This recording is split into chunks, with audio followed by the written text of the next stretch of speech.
तो basically digital banking unit क्यों अभी न्यूज़ में था?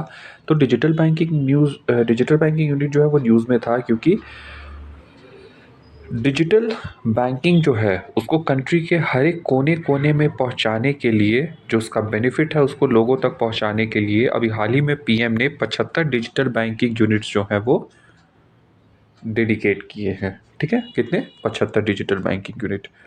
तो डिजिटल बैंकिंग यूनिट है क्या? तो डिजिटल बैंकिंग यूनिट अभी हाल ही में आरबीआई जो है उसने इशू किया है कुछ गाइडलाइन डिजिटल बैंकिंग यूनिट को लेकर के। तो डिजिटल बैंकिंग यूनिट जो है वो कहते हैं एक स्पेशलाइज्ड फिक्स्ड पॉइंट बिजनेस, एक जो स्पेशलाइज्ड हो डिजिटल बैंकिंग के लिए वो, और fixed point business that means कि एक पर्टिकुलर पॉइंट पे हो ऐसा यूनिट और हब जिसमें कि हो कुछ सर्टेन मिनिमम इंफ्रास्ट्रक्चर, जैसे कि वो डिलीवर करे digital banking product and services को, और तो और जो सर्विसेज एग्जिस्ट करती हैं रिगार्डिंग फाइनेंशियल प्रोडक्ट और जो भी सर्विसेज है उनको डिजिटली वो प्रोवाइड करे। तो ये brick and mortar banking outlet होंगी, दैट मीन्स कि जैसे बैंक होते हैं ना कि वो ईंट और सीमेंट से बने होते हैं, तो उसी तरीके से ये भी ईंट और सीमेंट का ही बना हुआ एक आउटलेट होगा जिसमें कि डिजिटल इंफ्रास्ट्रक्चर होगा। और वो डिजिटल इंफ्रास्ट्रक्चर क्या करेगा? वैरायटी ऑफ बैंकिंग प्रोडक्ट और सर्विसेज जो है वो लोगों को प्रोवाइड करेगा। और इसमें क्या होगा? तो दो तरीके से, जैसे दो टाइप्स में इसको हम समझ सकते हैं कि इसमें एक होगा सेल्फ सर्विस जोन, है ना? मतलब दो तरीके से ये लोगों को ये सर्विस प्रोवाइड करेगा। तो सेल्फ सर्विस जोन जहाँ पे कस्टमर जो है वो एटीएम को एक्सेस कर सकते हैं, कैश डिपॉजिट मशीन को यूज़ कर सकते हैं, पासबुक खुद से प्रिंट कर सकते हैं, है ना? इंटरनेट बैंकिंग को एक्सेस कर सकते हैं, बिल पे कर सकते हैं, टैक्स पे कर सकते हैं, सारी चीज़ खुद से, कोई स्टाफ की वहाँ ज़रूरत नहीं है। और दूसरा होगा डिजिटल असिस्टेंस जोन, जो कि ये मदद करेगा कस्टमर्स को कि जो भी सर्विसेज हैं उनको वो उनका बेनिफिट ले सके, जैसे ओपन करना bank saving account, current account etcetera. तो आरबीआई के गाइडलाइन के बेसिस पे 75 डिजिटल बैंकिंग यूनिट जो है उसको सेट किया गया है as a joint initiative of government, RBI, Indian Bank Association and participating bank. ठीक है? तो जो डिजिटल बैंकिंग यूनिट है उसको सेटअप किया जाएगा सभी शेड्यूल कॉमर्शियल बैंक के द्वारा, और शेड्यूल कॉमर्शियल बैंक में RRB, regional rural bank, payment bank और लोकल एरिया बैंक जो है वो नहीं सेटअप करेंगे। इन तीनों को छोड़ के बाकी जितने भी शेड्यूल कॉमर्शियल बैंक्स हैं वो सेटअप कर सकते हैं। और उसके लिए एक कंडीशन मस्ट है कि उनका पहले डिजिटल बैंकिंग एक्सपीरियंस होना चाहिए। अगर कोई बैंक है उसका पास डिजिटल बैंकिंग एक्सपीरियंस नहीं है तो वो इस डिजिटल बैंकिंग यूनिट को सेटअप नहीं कर सकता है। जैसे कि बैंक अगर सेट करेगा 75 डिजिटल बैंकिंग यूनिट, तो वो क्या-क्या उसमें होंगे? 11 पब्लिक सेक्टर बैंक होंगे, 12 प्राइवेट सेक्टर बैंक होंगे और 1 स्मॉल फाइनेंस बैंक होगा। ठीक है? अब ये शेड्यूल कमर्शियल बैंक जो है इनको परमिट किया गया है कि ये डिजिटल बैंकिंग यूनिट जो है टियर 1 टू टियर 6 सिटीज़ जो है वहाँ पे अपना खोल सकते हैं, और बिना आरबीआई से परमिशन लिए, जब तक कि वो रिस्ट्रिक्टेड हो तभी परमिशन लेना होगा आरबीआई का, अदरवाइज परमिशन नहीं लेना है आरबीआई का। अब फीचर्स क्या-क्या हैं डिजिटल बैंकिंग यूनिट के? तो सेल्फ सर्विस और असिस्टेड मोड दोनों है ना? सेल्फ सर्विस भी आप कर सकते हैं, जैसे यहाँ पे सेल्फ सर्विस जोन है, और डिजिटल असिस्टेंस जोन है कि अगर आपको कुछ प्रॉब्लम हो तो आप मदद ले सकते हैं। एक एफिशिएंट, पेपरलेस, सिक्योर्ड और कनेक्टेड एनवायरनमेंट होगा, है ना? डिजिटल होगा तो पेपर का ज़रूरत नहीं होगा, सिक्योर्ड होगा मतलब यहाँ पे किसी तरीके का कोई चोरी, कैश वगैरह मतलब जो भी है वो चोरी नहीं हो सकता है बैंक में, क्योंकि सब कुछ डिजिटली हो रहा है। ठीक है? कनेक्टेड एनवायरनमेंट है बिकॉज़ ये कनेक्टेड है हर एक दूसरे बैंक से, राइट? मोस्ट सर्विसेज जो है वो अवेलेबल कराया जाएगा सेल्फ सर्विस मोड में, दैट मीन्स कि वहाँ कोई स्टाफ नहीं होंगे, आपको जाके अपना काम खुद से ही कर लेना है, और किसी भी टाइम में पूरे साल भर, दैट मीन्स कि 24/7 टाइम चालू रहेगा। ये जो डिजिटल एक्सपीरियंस है उसको बढ़ाएगा regarding various product and services, और ये कस्टमर को सक्षम बनाएगा कि वो कॉस्ट इफेक्टिव और कन्वीनियंटली आराम से बैंकिंग सर्विसेज का एक्सेस ले सके। अब गाइडलाइन क्या-क्या है डिजिटल बैंकिंग यूनिट के रिगार्डिंग? तो सबसे पहले कि इंफ्रास्ट्रक्चर एंड रिसोर्सेज, तो जो डीबीयू जो है उसको उसमें जो है अलग-अलग एंट्री और एग्ज़िट होगा, ठीक है? स्मार्ट इक्विपमेंट जो है फ्रंट एंड केयर बैंकिंग का, और एक बैक एंड पे लगाया जाएगा।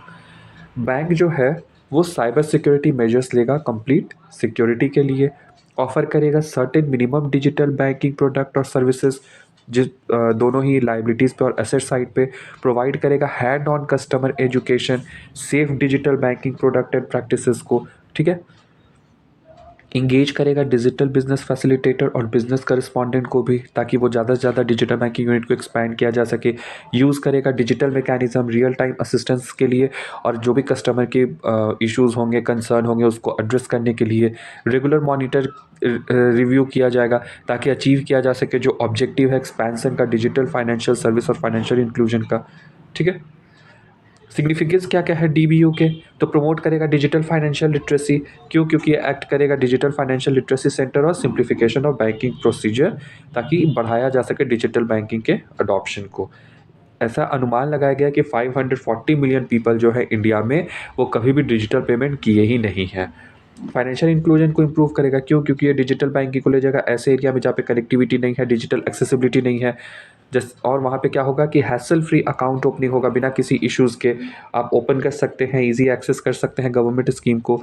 तो ग्लोबल फिनडेक्स डेटाबेस जो है 2020, उसके अकॉर्डिंग इंडिया जो है उन 7 कंट्री में से है जहाँ पे आधे से ज़्यादा, जहाँ पे half the world's 1.4 billion adult जो हैं, वो किसी भी तरीके का फॉर्मल बैंकिंग अभी तक नहीं एक्सेस कर पाए हैं। बिल्ड करेगा एक बहुत ही रोबस्ट और सिक्योर बैंकिंग सिस्टम। क्यों? क्योंकि उसका स्पेशल इम्फेसिस है साइबर सिक्योरिटी पे, साइबर सिक्योरिटी के रिगार्डिंग अवेयरनेस पे। ठीक है ना? तो नेशनल क्राइम रिकॉर्ड ब्यूरो के अकॉर्डिंग 3432 केसेस जो हैं क्रेडिट और डेबिट कार्ड फ्रॉड के, वो फाइल किए गए हैं इंडिया में 2021। डिजिटल इकोनॉमी को स्ट्रेंथन करेगा। कैसे? तो ये पुश करेगा अडॉप्ट करने में, डिजिटल स्ट्रैटेजी को लॉन्च करेगा, न्यू प्रोडक्ट एंड सर्विसेज को, इनोवेशन को बूस्ट करेगा। और ये सारी चीज़ कैसे होंगे? तो जो भी फिनटेक कंपनीज हैं उनके साथ कोलैबोरेट करके ये फैसिलिटेट करेगा जो end to end digital processing है एमएसएमई के, रिटेल लोन का, और इंक्रीज़ करेगा जो क्रेडिट पेनिट्रेशन है कंट्री में। अदर बेनिफिट क्या क्या डिजिटल बैंकिंग यूनिट के? तो रिड्यूस करेगा ये ऑपरेटिंग कॉस्ट बैंक के लिए लॉन्ग रन में, है ना? क्यों? क्योंकि ये फिजिकल फुटप्रिंट कम करेगा। इंप्रूव करेगा यूजेबिलिटी, क्योंकि ये 24/7 बैंकिंग सर्विस है कैश डिपॉजिट और विड्रॉवल के लिए। Greater personalisation of product and services. कैसे? आर्टिफिशियल इंटेलिजेंस को यूज़ करके, मशीन लर्निंग को यूज़ करके ट्रांसपेरेंसी सपोर्ट करेगा, क्योंकि ये रिड्यूस करेगा circulation of cash in economy, है ना? ग्रेटर फॉर्मलाइजेशन ऑफ इकोनॉमी में हेल्प करेगा। लिमिटेशंस क्या क्या है डीबीयू के? तो पब्लिक अवेयरनेस कम है, क्योंकि हम लोग के कंट्री में ज़्यादातर लोग क्या है, सेमी अर्बन और रूरल एरिया से, जहाँ पे फाइनेंशियल लिटरेसी की कमी, इंटरनेट यूज़ जो है वो कम है। क्यों? क्योंकि लोग के पास स्मार्टफोन कम है, डिजिटल कनेक्टिविटी कम है। अब डिजिटल बैंकिंग यूनिट के लिए क्या चाहिए? एक अच्छा इंटरनेट कनेक्शन चाहिए, पावर सप्लाई चाहिए, है ना? तभी ट्रांजैक्शन या जो भी काम है बैंक का वो हो सकता है। तो कस्टमर का एक्सपीरियंस तभी बैंक में डिजिटल बैंकिंग के रिगार्डिंग बढ़ेगा, जो कि एक बहुत ही बड़ा चैलेंज है हमारे कंट्री में। हायर साइबर फ्रॉड रिस्क है। क्यों? क्योंकि थ्रे और हायर साइबर फ्रॉड रिस्क जो अभी आप देखते हो कि गवर्नमेंट के जो भी बहुत सारे ऐसे वेबसाइट्स वगैरह है जिनको साइबर अटैक उन पे किया जाता है, उनको हैक किया जाता है, तो इससे क्या होगा? थ्रेट टू प्राइवेसी होगा। जैसे फिशिंग अटेम्प्ट हो सकता है, मालवेयर अटैक हो सकता है ना? Identity theft etcetera. High initial cost. Bank के लिए डिजिटल वर्ल्ड में आना, डिजिटल बैंकिंग यूनिट जो है वो स्टैब्लिश करना, ये क्या हो सकता है? हाई इनिशियल कॉस्ट हो सकता है जो भी बैंक है उनके रिगार्डिंग। क्यों? क्योंकि इनिशियली क्या बैंक को सारा इंफ्रास्ट्रक्चर वगैरह क्रिएट करना होगा, है ना? ताकि वो डेवलप कर सके, मेंटेन कर सके, सिक्योर कर सके हार्डवेयर और सॉफ्टवेयर, और उसको ज़्यादा से ज़्यादा सिंपल, एफिशिएंट और सेफ बना सकें। तो डिजिटल बैंकिंग यूनिट जो है वो ड्रास्टिकली चेंज कर देगा जिस तरीके से बैंक और कस्टमर इंटरैक्ट करते एक दूसरे से। लेकिन डिजिटल बैंकिंग यूनिट जो है वो अकेले सिर्फ ऑपरेट ऐसे नहीं कर सकता है, उसको अकम्पनी करना होगा, उसको साथ में एफर्ट लगाना होगा हम लोगों को, कि हम लोग इंक्रीज़ कर सके फाइनेंशियल एजुकेशन, डिजिटल इंफ्रास्ट्रक्चर को इम्प्रूव कर सके, और सबसे इम्पॉर्टेंट चीज़ कि जो डिजिटल बैंकिंग इकोसिस्टम है उसमें लोगों का ट्रस्ट को हम लोग ला सके, लोग का भरोसा ला सके, क्योंकि लोग भरोसा करेंगे तभी तो उसको यूज़ करेंगे। लेकिन अगर लोग को किसी भी तरीके का डर होगा, जैसे आपका पैसा जो है उसमें किसी तरह का साइबर अटैक हो जाए, लोग को नहीं आएगा, वो सिंपल नहीं होगा, तो लोग नहीं यूज़ करेंगे। अब poverty and share prosperity 2022 report. तो poverty and share prosperity report जो है वो कौन रिलीज़ करता है? World bank. तो उसने रिलीज़ किया है ये रिपोर्ट। अब उसमें क्या क्या है रिपोर्ट में? तो सबसे बड़ा धक्का लगा है ग्लोबल पॉवर्टी को कोविड-19 पैंडेमिक की वजह से, और इसके लिए उसने डेटा दिया है कि जो पैंडेमिक है उसने इंक्रीज़ किया है ग्लोबल एक्सट्रीम पॉवर्टी रेट कितने पे? 2020 में 9.3% पे, जो कि 2019 में 8.4% था। एक्सटेंट ऑफ पॉवर्टी क्या है? तो 2019 में लगभग दुनिया की आधी पॉपुलेशन, दैट मीन्स 47% जो है वो गरीबी में रह रही थी। 2020 जो है वो बहुत ही हिस्टोरिक टर्निंग पॉइंट साबित हुआ। कैसे? क्योंकि ग्लोबल इनइक्वालिटी जो है वो बढ़ा for the first time in the decade. और ऐसा क्यों हुआ? कोविड-19 पैंडेमिक और उससे रिलेटेड लॉकडाउन की वजह से। उसकी वजह से क्या हुआ? लोग का इनकम लॉस हुआ। और इनकम लॉस किसका हुआ? पुअरेस्ट, जो सबसे गरीब है वर्ल्ड के पॉपुलेशन 40% उनका हुआ। और जो पुअरेस्ट का, गरीब का जो इनकम लॉस था वो ट्वाइस था, वो 2 गुना ज़्यादा था जो रिच थे उनके इनकम लॉस से। अब ग्लोबल मीडियन इनकम जो है वो डिक्लाइन हुआ है 4% से। और ये भी पहली बार हुआ है जब से वर्ल्ड बैंक मेजरमेंट शुरू किया 1990 में, तब से। अब डेफिनेशन ऑफ पॉवर्टी जो है वो वर्ल्ड बैंक क्या देता है कंजम्पशन लेवल पे? तो एक्सट्रीम पॉवर्टी कब बोला जाएगा? जब एक आदमी जो है वो हर दिन में $2.15 से अगर कम खर्च करता है तो एक्सट्रीम पॉवर्टी में है। और गरीबी कब है? जब एक आदमी $6.85 पर डे से कम खर्च करता है तो पुअर है। उसके बाद वो क्या डेटा शो कर रहा है? अनइवन इकोनॉमिक रिकवरी हुआ है फ्रॉम कोविड-19 पैंडेमिक से। जो इतनी भी रिचेस्ट इकोनॉमीज थी अच्छी-अच्छी, जैसे यूएस है, यूके है, फ्रांस है, इटली है, जापान है, साउथ कोरिया, वो पैंडेमिक से रिकवर कर गई हैं बहुत ही तेज़ी से as comparison to low and middle income country like African countries हो गए, फिर आपके इधर सेंट्रल एशियन कुछ कंट्रीज़ हो गए, है ना? लैटिन अमेरिका, साउथ अमेरिका के कंट्रीज़ हो गए, तो उनके कंपैरिज़न में। अब इंडिया में रिलेटेड क्या-क्या उसमें रिपोर्ट में है कि इंडिया में भी क्या हुआ है? पॉवर्टी इंक्रीज़ हुआ है। और ये हाइलाइट होता है जो डेटा है from centre for monitoring Indian economy के थ्रू, कि जो नंबर ऑफ पीपल रह रहे हैं गरीबी में वो इंक्रीज़ हुए हैं बाय 56 मिलियन इन 2020। ऑलमोस्ट 80% जो है टोटल 70 मिलियन पीपल, जो टोटल वर्ल्ड में 70 मिलियन पीपल है उसके 80% जो लोग हैं वो पुश हुए हैं पॉवर्टी में इंडिया में। कब? जब कोविड था। रेट ऑफ पॉवर्टी जो है वो घटा है, लेकिन जो अर्लियर एस्टिमेट्स हैं उनके कंपैरिजन में कम घटा है। तो अगर हम कंपेयर करें $1.90 पॉवर्टी लाइन का, तो अभी जो लेटेस्ट एस्टिमेट है वो शो करता है कि पॉवर्टी 2017 में 13.6% था, एज अगेंस्ट 10.4% प्रिडिक्टेड अर्लियर। यानी कि 10.4% पहले प्रिडिक्ट किया गया था, लेकिन एक्चुअली कितना है? 13.6%। एब्सेंस है रीसेंट डेटा फॉर इंडिया के लिए, और ये लिमिट कर देता है मेजरमेंट जो है पॉवर्टी का साउथ एशिया में, है ना? डेटा नहीं है, डेटा एब्सेंट है, कोई ऑफिशियल एस्टिमेट नहीं है पॉवर्टी के रिगार्डिंग 2011 के बाद, है ना? इससे प्रॉब्लम होता है पॉवर्टी मेजर करने में। और थोड़ा सा सक्सेस मिला है कोविड-19 के टाइम पे, जैसे कि इंडिया जो है वो मैनेज किया प्रोवाइड करने में फूड और कैश को 85% ऑफ रूरल हाउस होल्ड और 69% ऑफ अर्बन हाउस होल्ड, और यहाँ तक कि डिजिटल कैश ट्रांसफ़र भी दिया। इससे कुछ हद तक पॉवर्टी में हेल्प मिला। और सबसे ज़्यादा किसका हेल्प है? तो मनरेगा का। ये इनकम लॉस जो हुआ कोविड-19 में जॉब घटने से रूरल एरिया में, उसको ये मिटिगेट करने में हेल्प किया। तो ये आप देख सकते हैं poverty reduction resume slowly in 2021 but में स्टॉल इन 2022। ठीक है, ये आप ग्राफ से देख सकते हो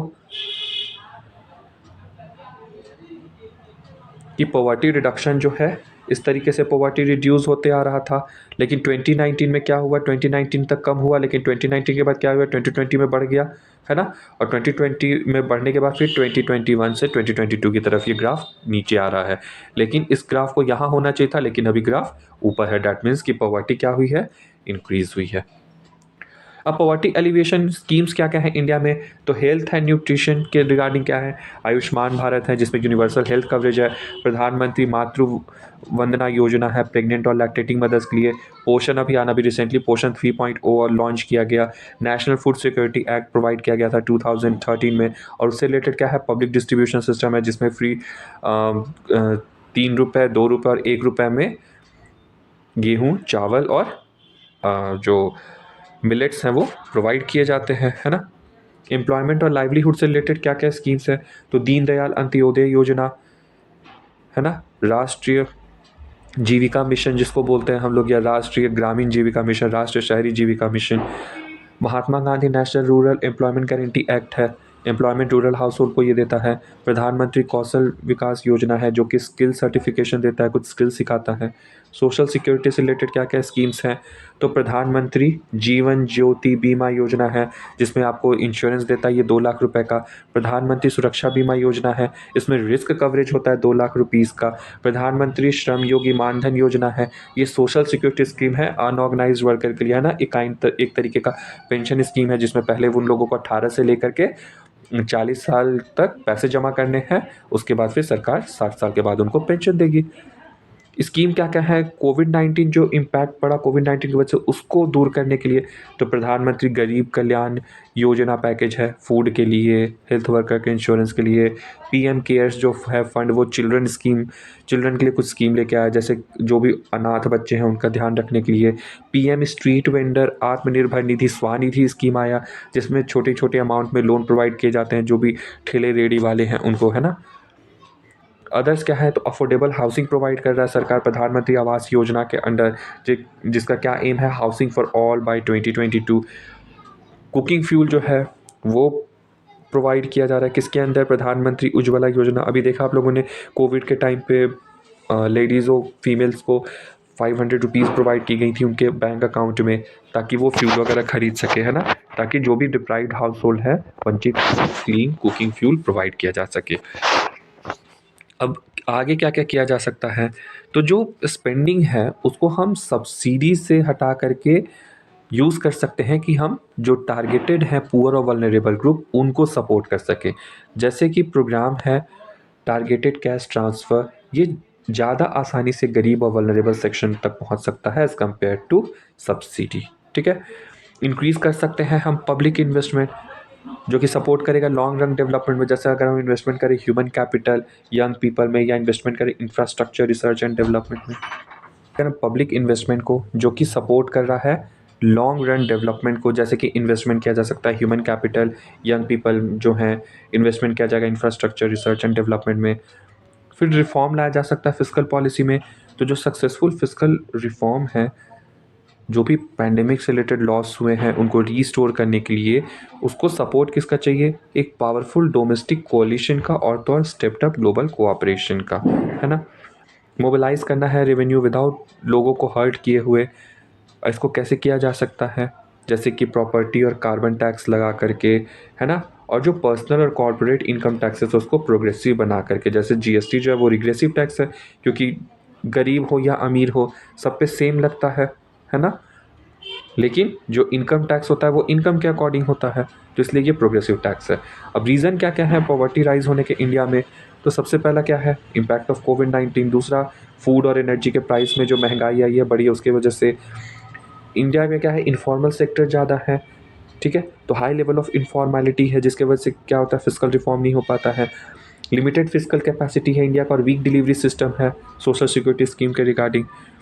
अब यहाँ पे एक केस स्टडी दिया हुआ है चाइना का, कि वर्ल्ड बैंक जो है उसने पाया कि बिटवीन 1978 और 2019 में चाइना का पॉवर्टी हेड काउंट जो है वो 770 मिलियन से ले ड्रॉप होकर के 5 to 5 मिलियन पे आ गया। और 2021 में चाइना ने डिक्लेयर किया कि वो इरेडिकेट कर चुका है एक्सट्रीम पॉवर्टी को अपने कंट्री में। तो चाइना का जो अचीवमेंट था इस पॉवर्टी एलिवेशन में कैसे हुआ, तो सबसे पहले तो ब्रॉड बेस इकोनॉमिक ट्रांसफॉर्मेशन उसने किया, जैसे एग्रीकल्चर प्रोडक्टिविटी को उसने बढ़ाया, इंडस्ट्रियलाइजेशन को धीरे धीरे बढ़ाया, अर्बनाइजेशन और रूरल अर्बन माइग्रेशन को उसने मैनेज किया, इंफ्रास्ट्रक्चर क्रिएट किया, और कुछ पॉवर्टी एलिवेशन स्ट्रैटेजी चलाया। जैसे एरिया बेस्ड उसने पॉवर्टी एलिवेशन स्ट्रैटेजी चलाई, जिस एरिया में ज़्यादा गरीब थे वहाँ ज़्यादा लेवल पे वो मेजर को यूज़ किया गया। सोशल प्रोटेक्शन कुछ पॉलिसी उसने अपनाया, और टारगेटेड पॉवर्टी एलिवेशन स्ट्रैटेजी उसने अपनाया। अब पॉवर्टी एस्टिमेशन इंडिया में कैसे कैसे होता है, तो सबसे पहले तेंदुलकर कमेटी 2009 में जो आया था उसने क्या बोला था कि जो मेथोडोलॉजी उसमें यूज़ किया गया था वो था monthly per capita consumption expenditure, जिसको कि कैलकुलेट किया जाता है जो एनएसएसओ का डेटा था उसके बेसिस पे। तो 2011-12 के लिए जो पॉवर्टी लाइन एस्टिमेट किया गया था वो था 816 रुपया पर कैपिटा पर मंथ, ये रूरल एरियाज़ के लिए, और अर्बन एरिया के लिए 1000 रुपया पर कैपिटा पर मंथ। तो इसकी वजह से क्या हुआ कि 21.9% जो है टोटल पॉपुलेशन हमारे कंट्री के 2011-12 में वो बिलो पॉवर्टी लाइन आ गए। उसके बाद रंगराजन कमेटी क्रिएट किया गया 2014 में। उसका मेथोडोलॉजी किस पे था, तो उसका मेथोडोलॉजी जो था वो इंडिपेंडेंट लार्ज सर्वे के बेसिस पे था, घर हाउस होल्ड्स का, bye centre for monitoring Indian economy का। तो पॉवर्टी लाइन को एस्टिमेट किया गया कि जो मंथली पर कैपिटा एक्सपेंडिचर होगा वो होगा ₹1407 अर्बन एरिया में और 972 इन रूरल एरियाज़ में। और इसकी वजह से क्या हुआ कि 29.5% जो हमारे टोटल पॉपुलेशन 2011-12 के सेंसस के अकॉर्डिंग वो बिलो पॉवर्टी लाइन आ गया। नीति आयोग का national multi dimensional poverty index आया।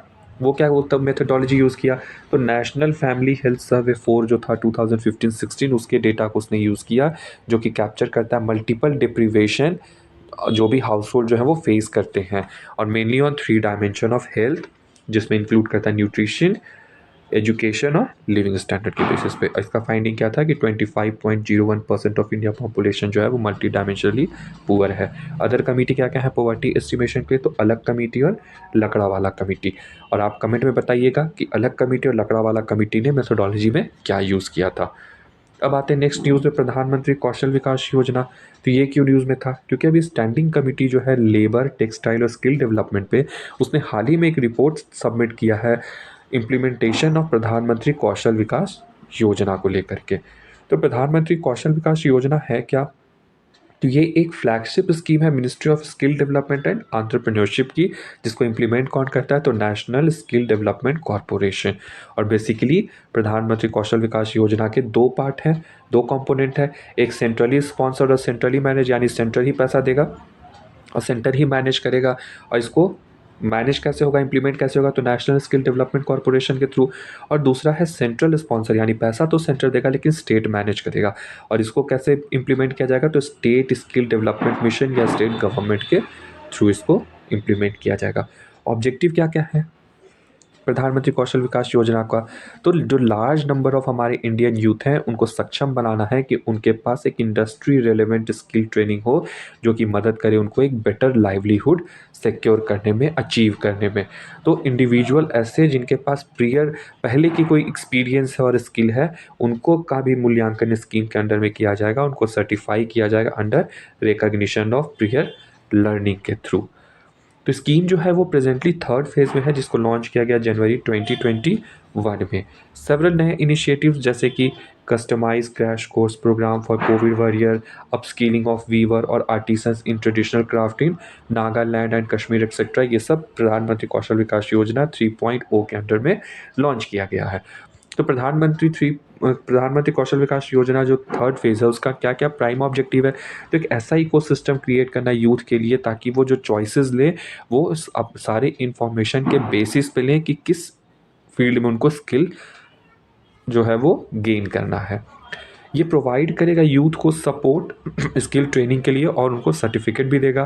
प्रमोट करेगा एक सस्टेनेबल स्किल सेंटर ताकि ग्रेटर पार्टिसिपेशन हो उसमें प्राइवेट सेक्टर का, और लगभग 8 लाख यूथ्स जो हैं हमारे कंट्री के उनको ये बेनिफिट करेगा। तो पॉजिटिव इम्पैक्ट क्या क्या पड़ा है कि जो मीन मंथली इनकम है, जितने भी ट्रेनीज जो भी ट्रेन कर हो रहे हैं उनके जो मीन मंथली इनकम उसमें 50% बढ़ोतरी हुआ है। 76% कैंडिडेट जो हैं वो मानते हैं कि जो चांसेस हैं उनका कि अच्छा एम्प्लॉयमेंट उनको मिले वो इंक्रीज़ हुआ है। 88% कैंडिडेट जो है वो मानते हैं कि जो उनका करेंट जॉब है उसमें इफ़िशिएंसी बढ़ा है। 90% जो है वो मानते हैं कि क्या हुआ, उनका मीन मंथली इनकम बढ़ा है। 79% जो है वो मानते हैं कि उनमें सेल्फ कॉन्फिडेंस बढ़ा है। 51% मानते हैं कि टेक्नोलॉजी को लेकर रिगार्डिंग नॉलेज उनकी बढ़ी है, और 75% मानते हैं कि बेटर इफ़िशिएंसी उनमें आया है करेंट जॉब को रिगार्डिंग। अब इम्प्लीमेंटेशन चैलेंज क्या क्या है, तो सबसे पहला क्या है, नॉन यूटिलाइजेशन ऑफ फंड। अंदर प्रधानमंत्री कौशल विकास योजना जो टोटल फंड है उसका केवल 72% ही अभी तक इस्तेमाल हुआ है। लो प्लेसमेंट, प्रधानमंत्री कौशल विकास योजना के अंडर में जो 4 लाख कैंडिडेट है उनमें से केवल और केवल 8% ही अभी तक प्लेस हो पाए हैं। पुअर फंक्शनिंग हो रहा है आत्मनिर्भर स्किल्ड एम्प्लॉयर मैपिंग पोर्टल का, जो असीम पोर्टल है उसका सही तरीके से फंक्शनिंग नहीं हो रहा है। क्यों, क्योंकि बहुत ही ज़्यादा गैप है जो number of candidate ASEEM portal पर रजिस्टर हैं उनमें और जो एक्चुअली एम्प्लॉयमेंट मिला है जिनको उनमें। ठीक है, तो जो रजिस्टर हैं और जितने को नौकरी मिली उनमें बहुत ही बड़ा गैप है। अब इश्यूज़ क्या क्या हैं सेंट्रली स्पॉन्सर्ड और स्टेट मैनेज कंपोनेंट में, तो सबसे पहला कि डिले हो रहा है फ़ंड रिलीज़ करने में स्टेट के ट्रेजरी से, स्टेट पैसा नहीं निकाल रहा है उसमें डिले कर रहा है। जो ट्रेनर्स हैं उनकी कमी है क्योंकि एलिजिबिलिटी क्राइटेरिया उनके पास नहीं है। ठीक है। लिमिटेड और non availability of placement partner, जो प्लेसमेंट पार्टनर है वो या तो बहुत लिमिटेड है या अवेलेबल नहीं है। क्यों? क्योंकि उस इन स्टेट में, किसी पर्टिकुलर स्टेट में कम इंडस्ट्रियलाइजेशन है, जैसे कि बिहार है, झारखंड है ना, फिर नॉर्थ ईस्टर्न स्टेट है। सेक्टर स्किल काउंसिल में क्या है, असेसमेंट के रिगार्डिंग हाई पेंडेंसी है। फिर सेक्टर स्किल काउंसिल्स को डिले हो रहा है पेमेंट में, उसमें कमी है फंक्शनल ऑनलाइन मैनेजमेंट सिस्टम का। 36 स्टेट और यूटी में जो ऑनलाइन मैनेजमेंट सिस्टम है centrally sponsored state manage component का, वो केवल 15 स्टेट और यूटी में ही काम कर रहा है। आउटडेटेड स्किल, जो ट्रेनिंग कोर्स और करिकुलम है अंडर प्रधानमंत्री कौशल विकास योजना, वो एक्चुअल इंडस्ट्री का जो रिक्वायरमेंट है उससे मैच नहीं करता है ना। और तो और जो प्रैक्टिकल स्किल प्रधानमंत्री कौशल विकास योजना के अंदर में ट्रेन किया जाता है वो इंडस्ट्री के नीड के अकॉर्डिंग नहीं होता है। Next one is complex procedure है, कि जो प्रोसेस है प्लेसमेंट डिटेल को ले करके रिपोर्ट करने का, वो बहुत ही हेक्टिक है, बहुत ही बर्डन वाला है काम है, ठीक है। हाई ड्रॉप आउट रेट है। तो प्रधानमंत्री कौशल विकास योजना 1, 2 और 3 के जो इम्प्लीमेंटेशन में सबसे बड़ा प्रॉब्लम क्या था कि जो 20% ऑफ टोटल इनरोल कैंडिडेट थे उन्होंने ट्रेनिंग प्रोग्राम को बीच में ही छोड़ दिया। और रीज़न क्या रहा? तो किन्होंने मेडिकल वर्क की वजह से छोड़ा, कुछ का ट्रेनिंग सेंटर जो है उनके घर से बहुत दूर था, क्योंकि गांव से लोग को क्या होना पड़ता था, शहर आना पड़ता था, तो नहीं पॉसिबल था, उनको आ पाना बहुत दूर था, ठीक है। जॉब नहीं मिलने की वजह से बहुत लोगों ने छोड़ दिया है ना। और फिर इश्यूज़ जो कि फीमेल्स के रिगार्डिंग है वो है प्रेगनेंसी और मैरिज की वजह से, है ना। फीमेल्स अक्सर शादी और प्रेगनेंसी की वजह से बहुत सारे चैलेंजेस फेस करती हैं, तो उन्होंने स्किल ट्रेनिंग प्रोग्राम को भी छोड़ दिया। नहीं इस्टेब्लिश हुआ है प्रधानमंत्री कौशल केंद्र। जो 818 प्रधानमंत्री कौशल केंद्र अलोकेट किए गए थे उनमें से केवल 722 प्रधानमंत्री कौशल केंद्र जो है वही इस्टेब्लिश हुए हैं। और जो रीज़न है नॉन इस्टेब्लिशमेंट का वो है सुटेबल इंफ्रास्ट्रक्चर नहीं अवेल हो पाया है, कोविड को लेकर के जो भी ऑपरेशनल और फाइनेंशियल प्रॉब्लम आई हैं ये सारी। अब रूरल अर्बन डिस्पैरिटी क्या है? तो जो सेंटर है प्रधानमंत्री कौशल विकास योजना का वो ज़्यादातर अर्बन एरिया में ही कॉन्सेंट्रेटेड है। अब की कंपोनेंट क्या क्या है स्कीम का? तो ये शॉर्ट टर्म ट्रेनिंग देगा, जो प्रायर लर्निंग है उसको रिकॉग्नाइज करेगा। दैट मीन्स कि अगर आपके पास पहले से कोई स्किल और एक्सपीरियंस है तो उसका आपको सर्टिफिकेट देगा। स्पेशल प्रोजेक्ट जो है वो लॉन्च करेगा। कौशल और रोजगार मेला का आयोजन किया जाएगा। जो भी प्लेसमेंट है इंडस्ट्री या कंपनी में उसमें आपको असिस्ट करेगा। हमेशा लगातार ये मॉनिटर करेगा और एक स्टैंडर्ड वे में ब्रांडिंग और कम्युनिकेशन के रिगार्डिंग ये हेल्प करेगा। अब रिकमेंडेशन उस रिपोर्ट ने क्या कह दिया कि क्या करना चाहिए स्कीम को और अच्छा बनाने के लिए?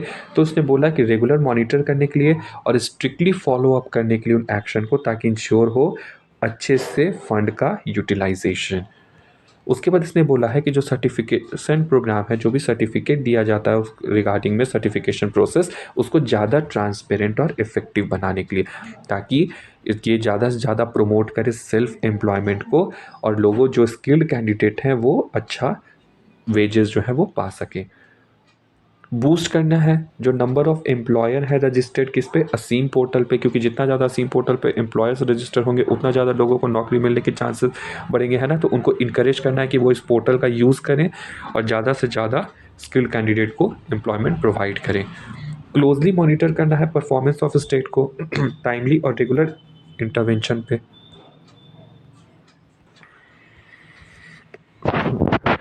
उसके बाद जो भी डिफ़ॉल्टिंग स्टेट और गवर्नमेंट है, यूटी एडमिनिस्ट्रेशन है, जो कि टारगेट को नहीं पूरा कर पा रहे हैं, उनके साथ मिल के काम करना होगा, ताकि जो ऑनलाइन मैनेजमेंट सिस्टम है उसको सही तरीके से यूज़ किया जा सके स्कीम के इम्प्लीमेंटेशन की रिगार्डिंग।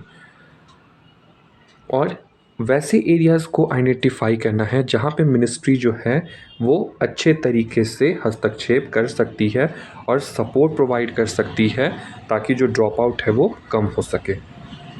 इनकरेज करना है इंडस्ट्री बाय इन और जो कंट्रीब्यूशन है स्किलिंग के लिए, है ना। जो भी इंडस्ट्रीज़ हैं उनको इनकरेज करना है ताकि वो शेयर करें ट्रेनिंग इंफ्रास्ट्रक्चर में, डिमांड एग्रीगेशन में, और इंट्रोड्यूस कर सके ऑन जॉब ट्रेनिंग के रिगार्डिंग।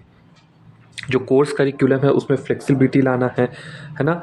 जो भी कोर्सेज़ इंट्रोड्यूस करना उसको किसी इंडस्ट्रीज़ के साथ पार्टनरशिप में हम उसको लॉन्च करें, ताकि जो भी नीड है इंडस्ट्री के वो फुलफ़िल हो सके, उसके रिगार्डिंग ही ट्रेनिंग दिया जा सके।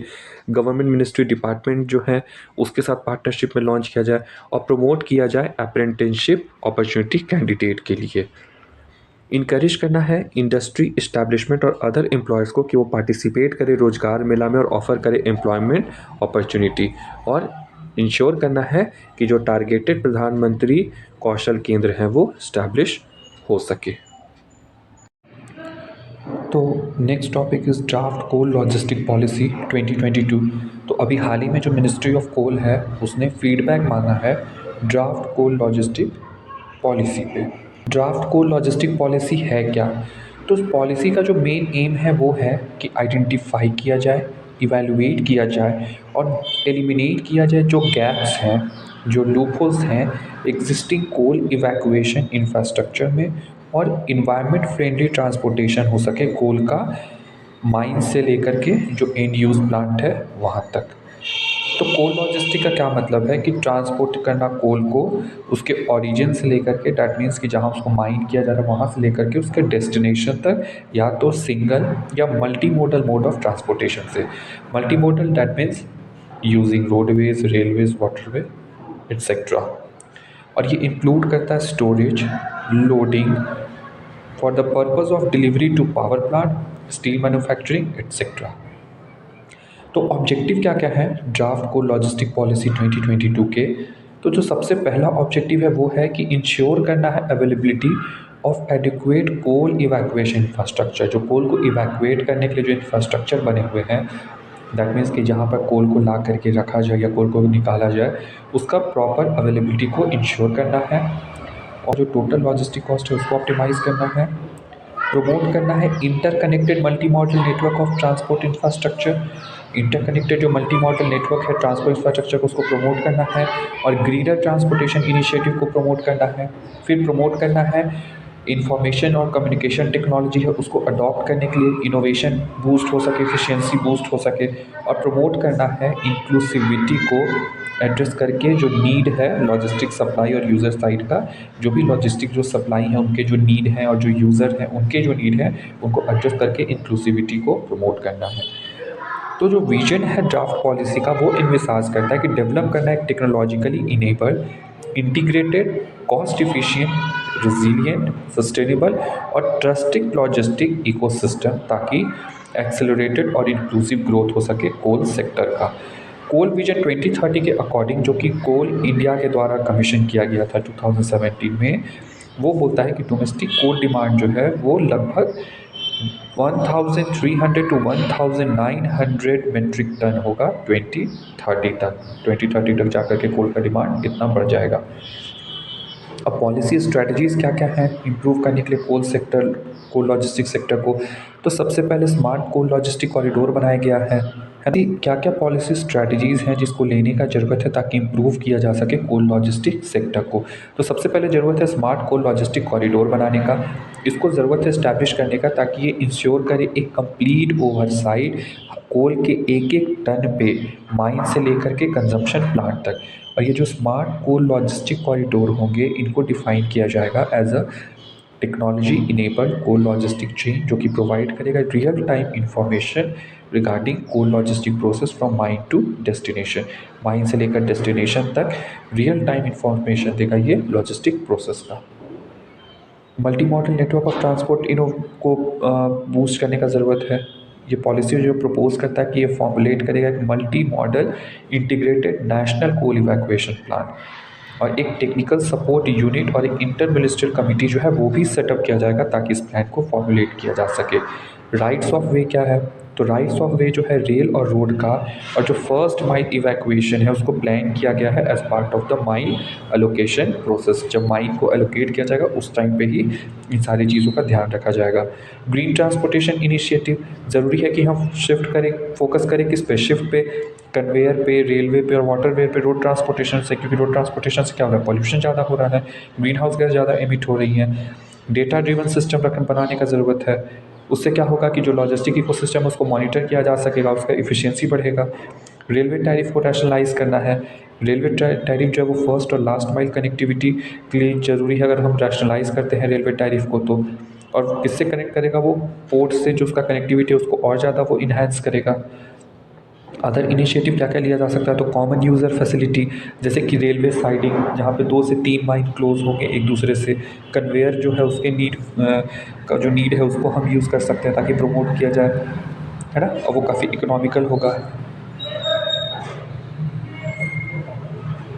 अब नीड क्या है कोल लॉजिस्टिक पॉलिसी का, तो ये इन्हांस करेगा कोल इवैक्यूएशन इंफ्रास्ट्रक्चर, रिड्यूस करेगा जो फ्लीट कॉस्ट है ताकि इंप्रूव किया जाए ओवरऑल कोल कॉम्पिटिटिवनेस को, है ना। इन्वेस्टमेंट लेके आएगा इंडिया में एज अ पार्ट ऑफ आत्मनिर्भर भारत अभियान। अचीव करेगा domestic coal production capacity, that means की जो कोल विजन था 2030 उसके अकॉर्डिंग, है ना, 1500 मिलियन टन।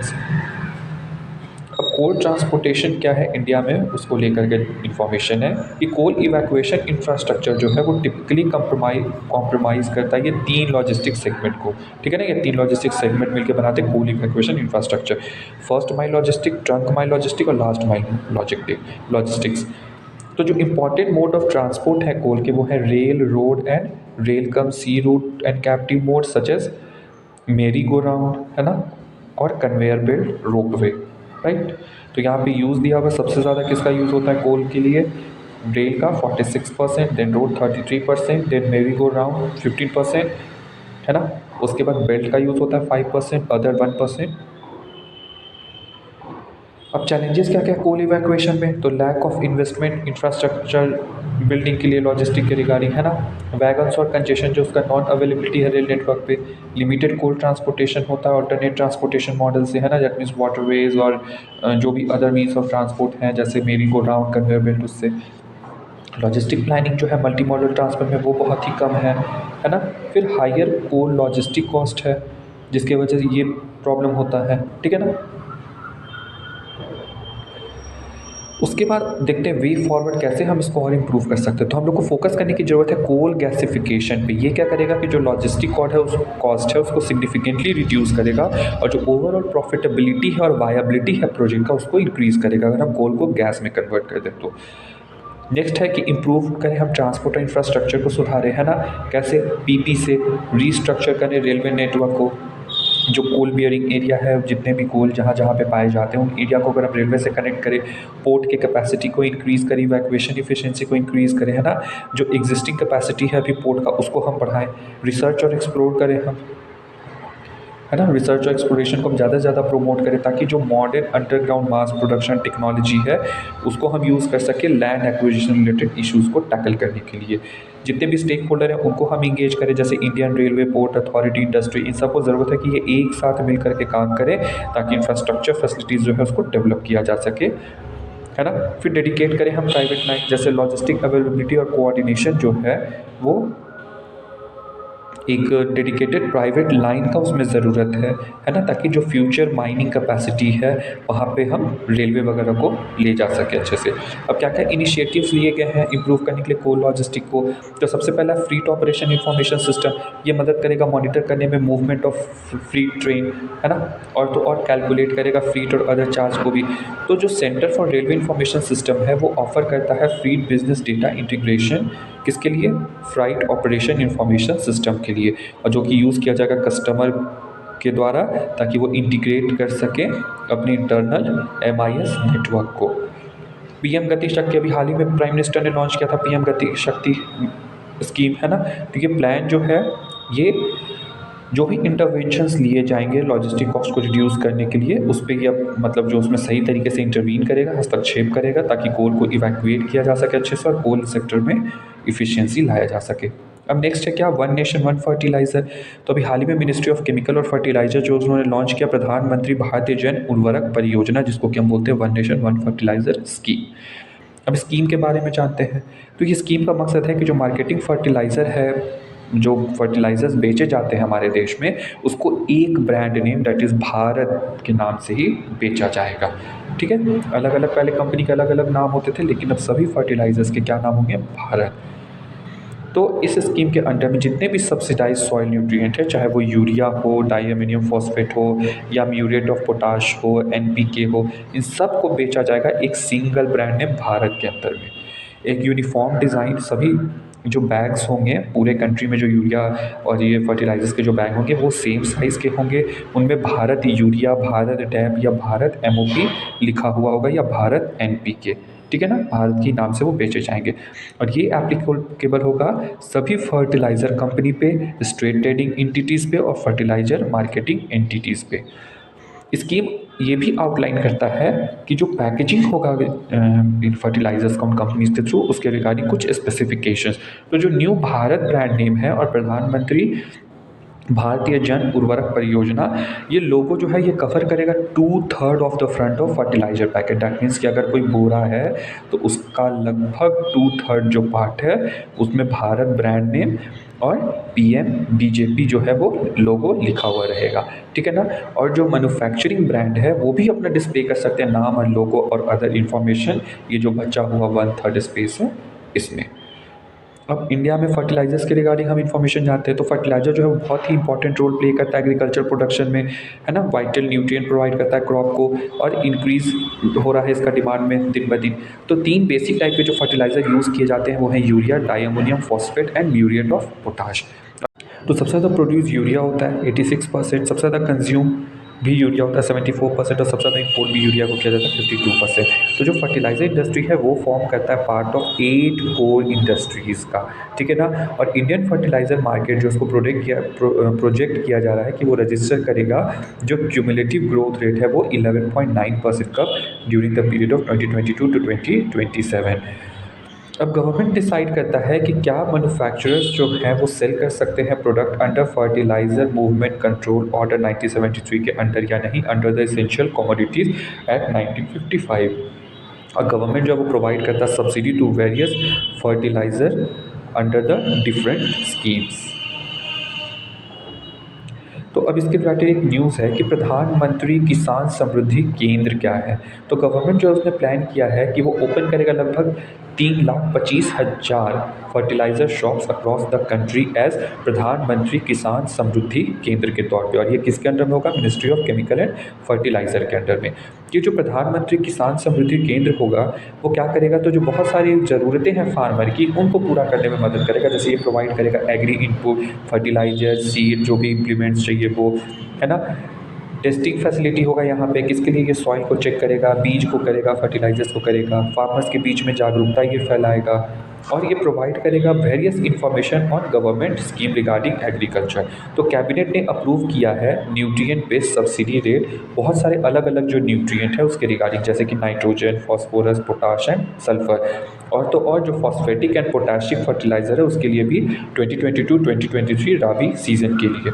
तो ये क्या मदद करेगा? ये मदद करेगा कि जो वोलाटाइलिटी है इंटरनेशनल प्राइसेस जो है फर्टिलाइजर्स के और रॉ मटेरियल के रिगार्डिंग, उसमें जो वोलाटाइलिटी है because of Ukraine and Russia war, तो उसको ये एब्जॉर्ब करेगा, ठीक है ना? और फर्टिलाइजर्स का स्मूथ अवेलेबिलिटी को ये इंश्योर करेगा एक सब्सिडाइज्ड और अफोर्डेबल प्राइस पे। तो जो कॉमर्शियल प्राइसेस हैं फर्टिलाइज़र के वो लगभग डबल हो चुके हैं। क्यों? Because of the Ukraine Russia conflict और logistic issue because of the pandemic. अब रैशनल क्या क्या है? रैशनल क्या है इस स्कीम के पीछे? तो ये इंश्योर करता है एक affordable quality fertiliser Bharat brand का फार्मर को, ठीक है ना? जो कॉस्ट है फर्टिलाइजर का उसको ये कम करेगा तो उसका अवेलेबिलिटी बढ़ेगा। ये अवॉइड करेगा कन्फ्यूजन जो मल्टीपल ब्रांड की वजह से होते हैं, है ना? जो मिसकंसेप्शंस है फार्मर में कि इस ब्रांड का फर्टिलाइज़र अच्छा होता है उस ब्रांड से, या उस ब्रांड का फर्टिलाइज़र होता है किसी और ब्रांड से, वो जो मिसकंसेप्शन है उनको दूर करेगा। और ये जो ट्रांसपोर्ट सब्सिडीज़ हैं उनको ये कम करेगा, लगभग 6,000 करोड़ पर साल जो लगते हैं उसको। अब इंडिया में जो फर्टिलाइज़र सब्सिडी का क्या केस है? तो गवर्नमेंट जो है वो फर्टिलाइज़र उपलब्ध कराता है जैसे कि urea and 25 grade of phosphatic and potassium fertiliser to farmer at subsidise price. और वो कैसे? थ्रू फर्टिलाइज़र मैन्युफैक्चरर और इम्पोर्टर्स जो हैं उनके थ्रू। तो जो सब्सिडी होता है पीएम के फर्टिलाइज़र पे उसको गवर्न किया जाता है न्यूट्रिएंट बेस्ड सब्सिडी स्कीम के अंडर में। अब ये न्यूट्रिएंट बेस्ड सब्सिडी स्कीम जो है इसको 2010 में लॉन्च किया गया था, इन कंटिन्यूएशन ऑफ जो पहले कंसेशन स्कीम था उसी को कंटिन्यू किया गया, नाम बदल के न्यूट्रिएंट बेस्ड सब्सिडी स्कीम। तो ये कवर करता है फर्टिलाइज़र जिसमें कि प्राइमरी न्यूट्रिएंट होते हैं जैसे nitrogen, phosphorus, potassium and sulphur, और तो और फर्टिलाइजर्स का वेरिएंट जिसमें कि सेकेंडरी और माइक्रो न्यूट्रिएंट भी होते हैं एक्सेप्ट सल्फर। तो जो सब्सिडी है उसको रिलीज़ किया जाता है डायरेक्टली किसको, फर्टिलाइज़र कंपनी को एक अप्रूव्ड रेट पे, और अप्रूव्ड रेट कौन डिसाइड करता है, तो इंटर मिनिस्ट्रियल कमेटी उनके रिकमेंडेशन के बेसिस पे। तो जो सब्सिडी होता है यूरिया का जो सब्सिडी होता है उसको प्रोवाइड कौन किसके अंडर किया जाता है, तो यूरिया सब्सिडी स्कीम के थ्रू, ठीक है ना। बाकी था बाकी जो था वो न्यूट्रिएंट बेस्ड स्कीम के अंदर में था, लेकिन यूरिया जो है वो यूरिया सब्सिडी स्कीम के अंडर में आता है। ये एक सेंट्रल सेक्टर स्कीम है ना।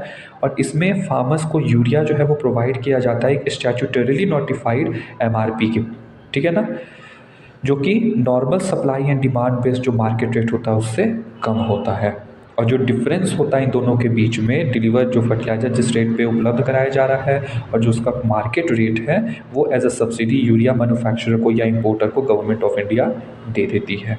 तो इसलिए ये इसमें इंक्लूड होता है जो फ्री सब्सिडी, जो ट्रांसपोर्टेशन वगैरह में सब्सिडी आया, ये वो भी क्या इंक्लूड किए रहता है। अब ये जो सब्सिडी है वो दिया जाता है फर्टिलाइज़र मैन्युफैक्चरिंग कंपनी को, और जो रेट होता है सब्सिडी का वो डिसाइड किया जाता है एनुअल बेसिस पे। तो मार्च 2018 से एक नया DBT model, direct benefit transfer जो है वो इंट्रोड्यूस किया गया, जहाँ पे केवल और केवल फर्टिलाइज़र बिकने के बाद ही ई उर्वरक प्लेटफॉर्म पे कंपनी जो है वो सब्सिडी के लिए क्लेम कर सकती है कि हाँ मैंने इतना फर्टिलाइज़र बेचा, आप बेचेंगे तभी आपको फर्टिलाइज़र के लिए सब्सिडी का क्लेम कर सकते हैं। अब इंडियन फर्टिलाइज़र सेक्टर क्या है, तो ये second largest fertiliser consuming country है after China. Third largest producer है इंडिया फर्टिलाइजर्स का, और वर्ल्ड का लार्जेस्ट इंपोर्टर है फर्टिलाइज़र मटेरियल का। जितने भी वर्ल्ड के लार्जेस्ट इंपोर्टर्स हैं इंडिया भी एक है। अब इश्यूज़ क्या क्या है फर्टिलाइज़र सेक्टर्स इंडिया में, तो हाई फिस्कल बर्डन, फर्टिलाइज़र जो है उसकी वजह से बहुत ही हाई फिस्कल सब्सिडीज़ होता है ना, जो कि 0.73 लाख करोड़ और 0.5% ऑफ जीडीपी है। तो फूड सब्सिडी के बाद सबसे ज़्यादा सब्सिडी किसका है, तो फर्टिलाइज़र सब्सिडी। और इसकी वजह से क्या है, बहुत सारे जो सब्सिडी बैकलॉग हैं जो कि पे नहीं हो पाए हैं, तो ये क्वेश्चन क्रिएट करते हैं sustainability of the current subsidy regime पे। फर्टिलाइजर सेक्टर का इंपोर्ट डिपेंडेंसी, इंडिया कंज्यूम करता है 55 million metric tonne of fertiliser annually, जिनमें से 30% इंपोर्टेड होता है। इकोलॉजिकल इम्पैक्ट क्या क्या एक्सेसिव फर्टिलाइज़र यूजेस का, तो सब बहुत ज़्यादा फर्टिलाइज़र अगर यूज़ किया जाता है उसकी वजह से ग्रीन हाउस गैस एटमॉस्फेयर में निकलती हैं, है ना। और बहुत सारे इंडस्ट्रियलाइज कंट्री में जो ओवर यूज़ है फर्टिलाइज़र का, उसकी वजह से क्या हुआ है, जो सरफेस वाटर और ग्राउंड वाटर है वो पल्यूट हो चुके हैं। ओवर रेगुलेशन, इकोनॉमिक सर्वे जो है 2016 उसने हाईलाइट किया कि फर्टिलाइज़र सेक्टर है वो बहुत ही ज़्यादा रेगुलेटेड है, और केवल एक स्मॉल प्रोपोर्शन में जो स्मॉल और मार्जिनल फार्मर हैं वही इसका फ़ायदा उठा पाते हैं। तो 24% जो है सब्सिडी का वो इनएफिशिएंट यूरिया प्रोड्यूसर्स जो हैं उनके पास जा रहा है, और जो रिमेनिंग 41% है वो नॉन एग्रीकल्चर यूजेस के लिए और अब्रॉड चला जा रहा है, और जो 24% और बचे वो जो लार्जली रिच फार्मर हैं वो यूज़ कर रहे हैं। अब लिमिटेशंस क्या क्या हैं प्राइवेट सेक्टर का, इसमें प्राइवेट सेक्टर के लिए भी प्रॉब्लम है, प्राइवेट सेक्टर ज़्यादा नहीं पार्टिसिपेट करते हैं। तो with the one nation one fertiliser scheme जो ब्रांडिंग पे बाहर कर दिया गया है कि आप ब्रांड नहीं कर सकते हैं मैन्युफैक्चरर्स, वो बहुत ही इफ़ेक्टिवली फर्टिलाइज़र मेकर को डिप्राइव करेगा कि वो डिफ्रेंशिएट कर सके अपने अपने प्रोडक्ट में, है ना, और मार्केट में जो शेयर है वो उसको उठा सकें। तो एक तरीके से ये डिटरेंट होगा जो प्राइवेट सेक्टर है उनके लिए। तो प्राइवेट प्लेयर जो है उनके पास बहुत ही लिटिल इंसेंटिव्स है कि वो एक्सपेरिमेंट कर सके कस्टमाइज प्रोडक्ट को और न्यू न्यूट्रिएंट कॉम्बिनेशंस को। तो अब वे फॉरवर्ड क्या क्या है, तो सबसे पहले तो इन्फ्लेशन को एडजस्ट करना है ना। जो मेन रीज़न है ये फर्टिलाइजर सब्सिडी बिल का इतना ज़्यादा कॉस्ट का कि सेंटर जो है वो नहीं बढ़ा रहा है सेलिंग प्राइस इवन इन्फ्लेशन के अकॉर्डिंग। फिर दूसरा क्या ज़रूरत है कि integrated plant nutrition management bill 2022 जो है वो बिल जो लाया गया है उसको ज़रूरत है। तो बिल जो है इसको पब्लिक कंसल्टेशन के लिए रखा गया है।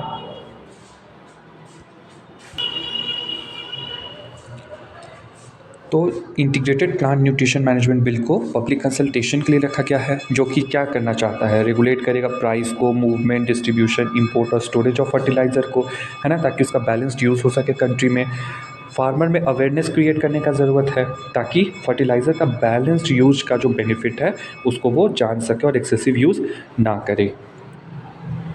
फिर डायरेक्ट बेनिफिट ट्रांसफ़र का ज़रूरत है, तो सेंटर को ज़रूरत है कि वो एक्सप्लोर करे बहुत ही ज़्यादा एक सॉल्यूशन, ताकि जो फर्टिलाइज़र का प्राइस है उसको डीकंट्रोल किया जा सके और सब्सिडाइज़ किया जाए फार्मर को directly through direct benefit transfer. तो जैसे ही सब्सिडी का पेमेंट डायरेक्टली फार्मर के अकाउंट में होगा, तो इसकी वजह से क्या होगा कि जो स्मॉल और मार्जिनल फार्मर हैं वो डायरेक्टली टारगेट किए जाएंगे, उनको डायरेक्टली बेनिफिट मिलेगा और जो भी लीकेज हैं वो कंट्रोल हो जाएंगी। क्यों? क्योंकि मैन्युफैक्चरर्स के पास वो पैसा नहीं जाएगा।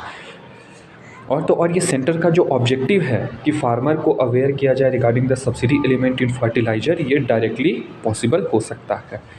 अब नेक्स्ट है क्या न्यूज़ में, तो मिनिमम सपोर्ट प्राइस। तो अभी हाल ही में जो कैबिनेट कमेटी और इकोनॉमिक अफेयर्स है उसने अप्रूव किया है एमएसपी में इंक्रीज़ के लिए 6 रबी क्रॉप्स रिगार्डिंग 2023 टू 2024।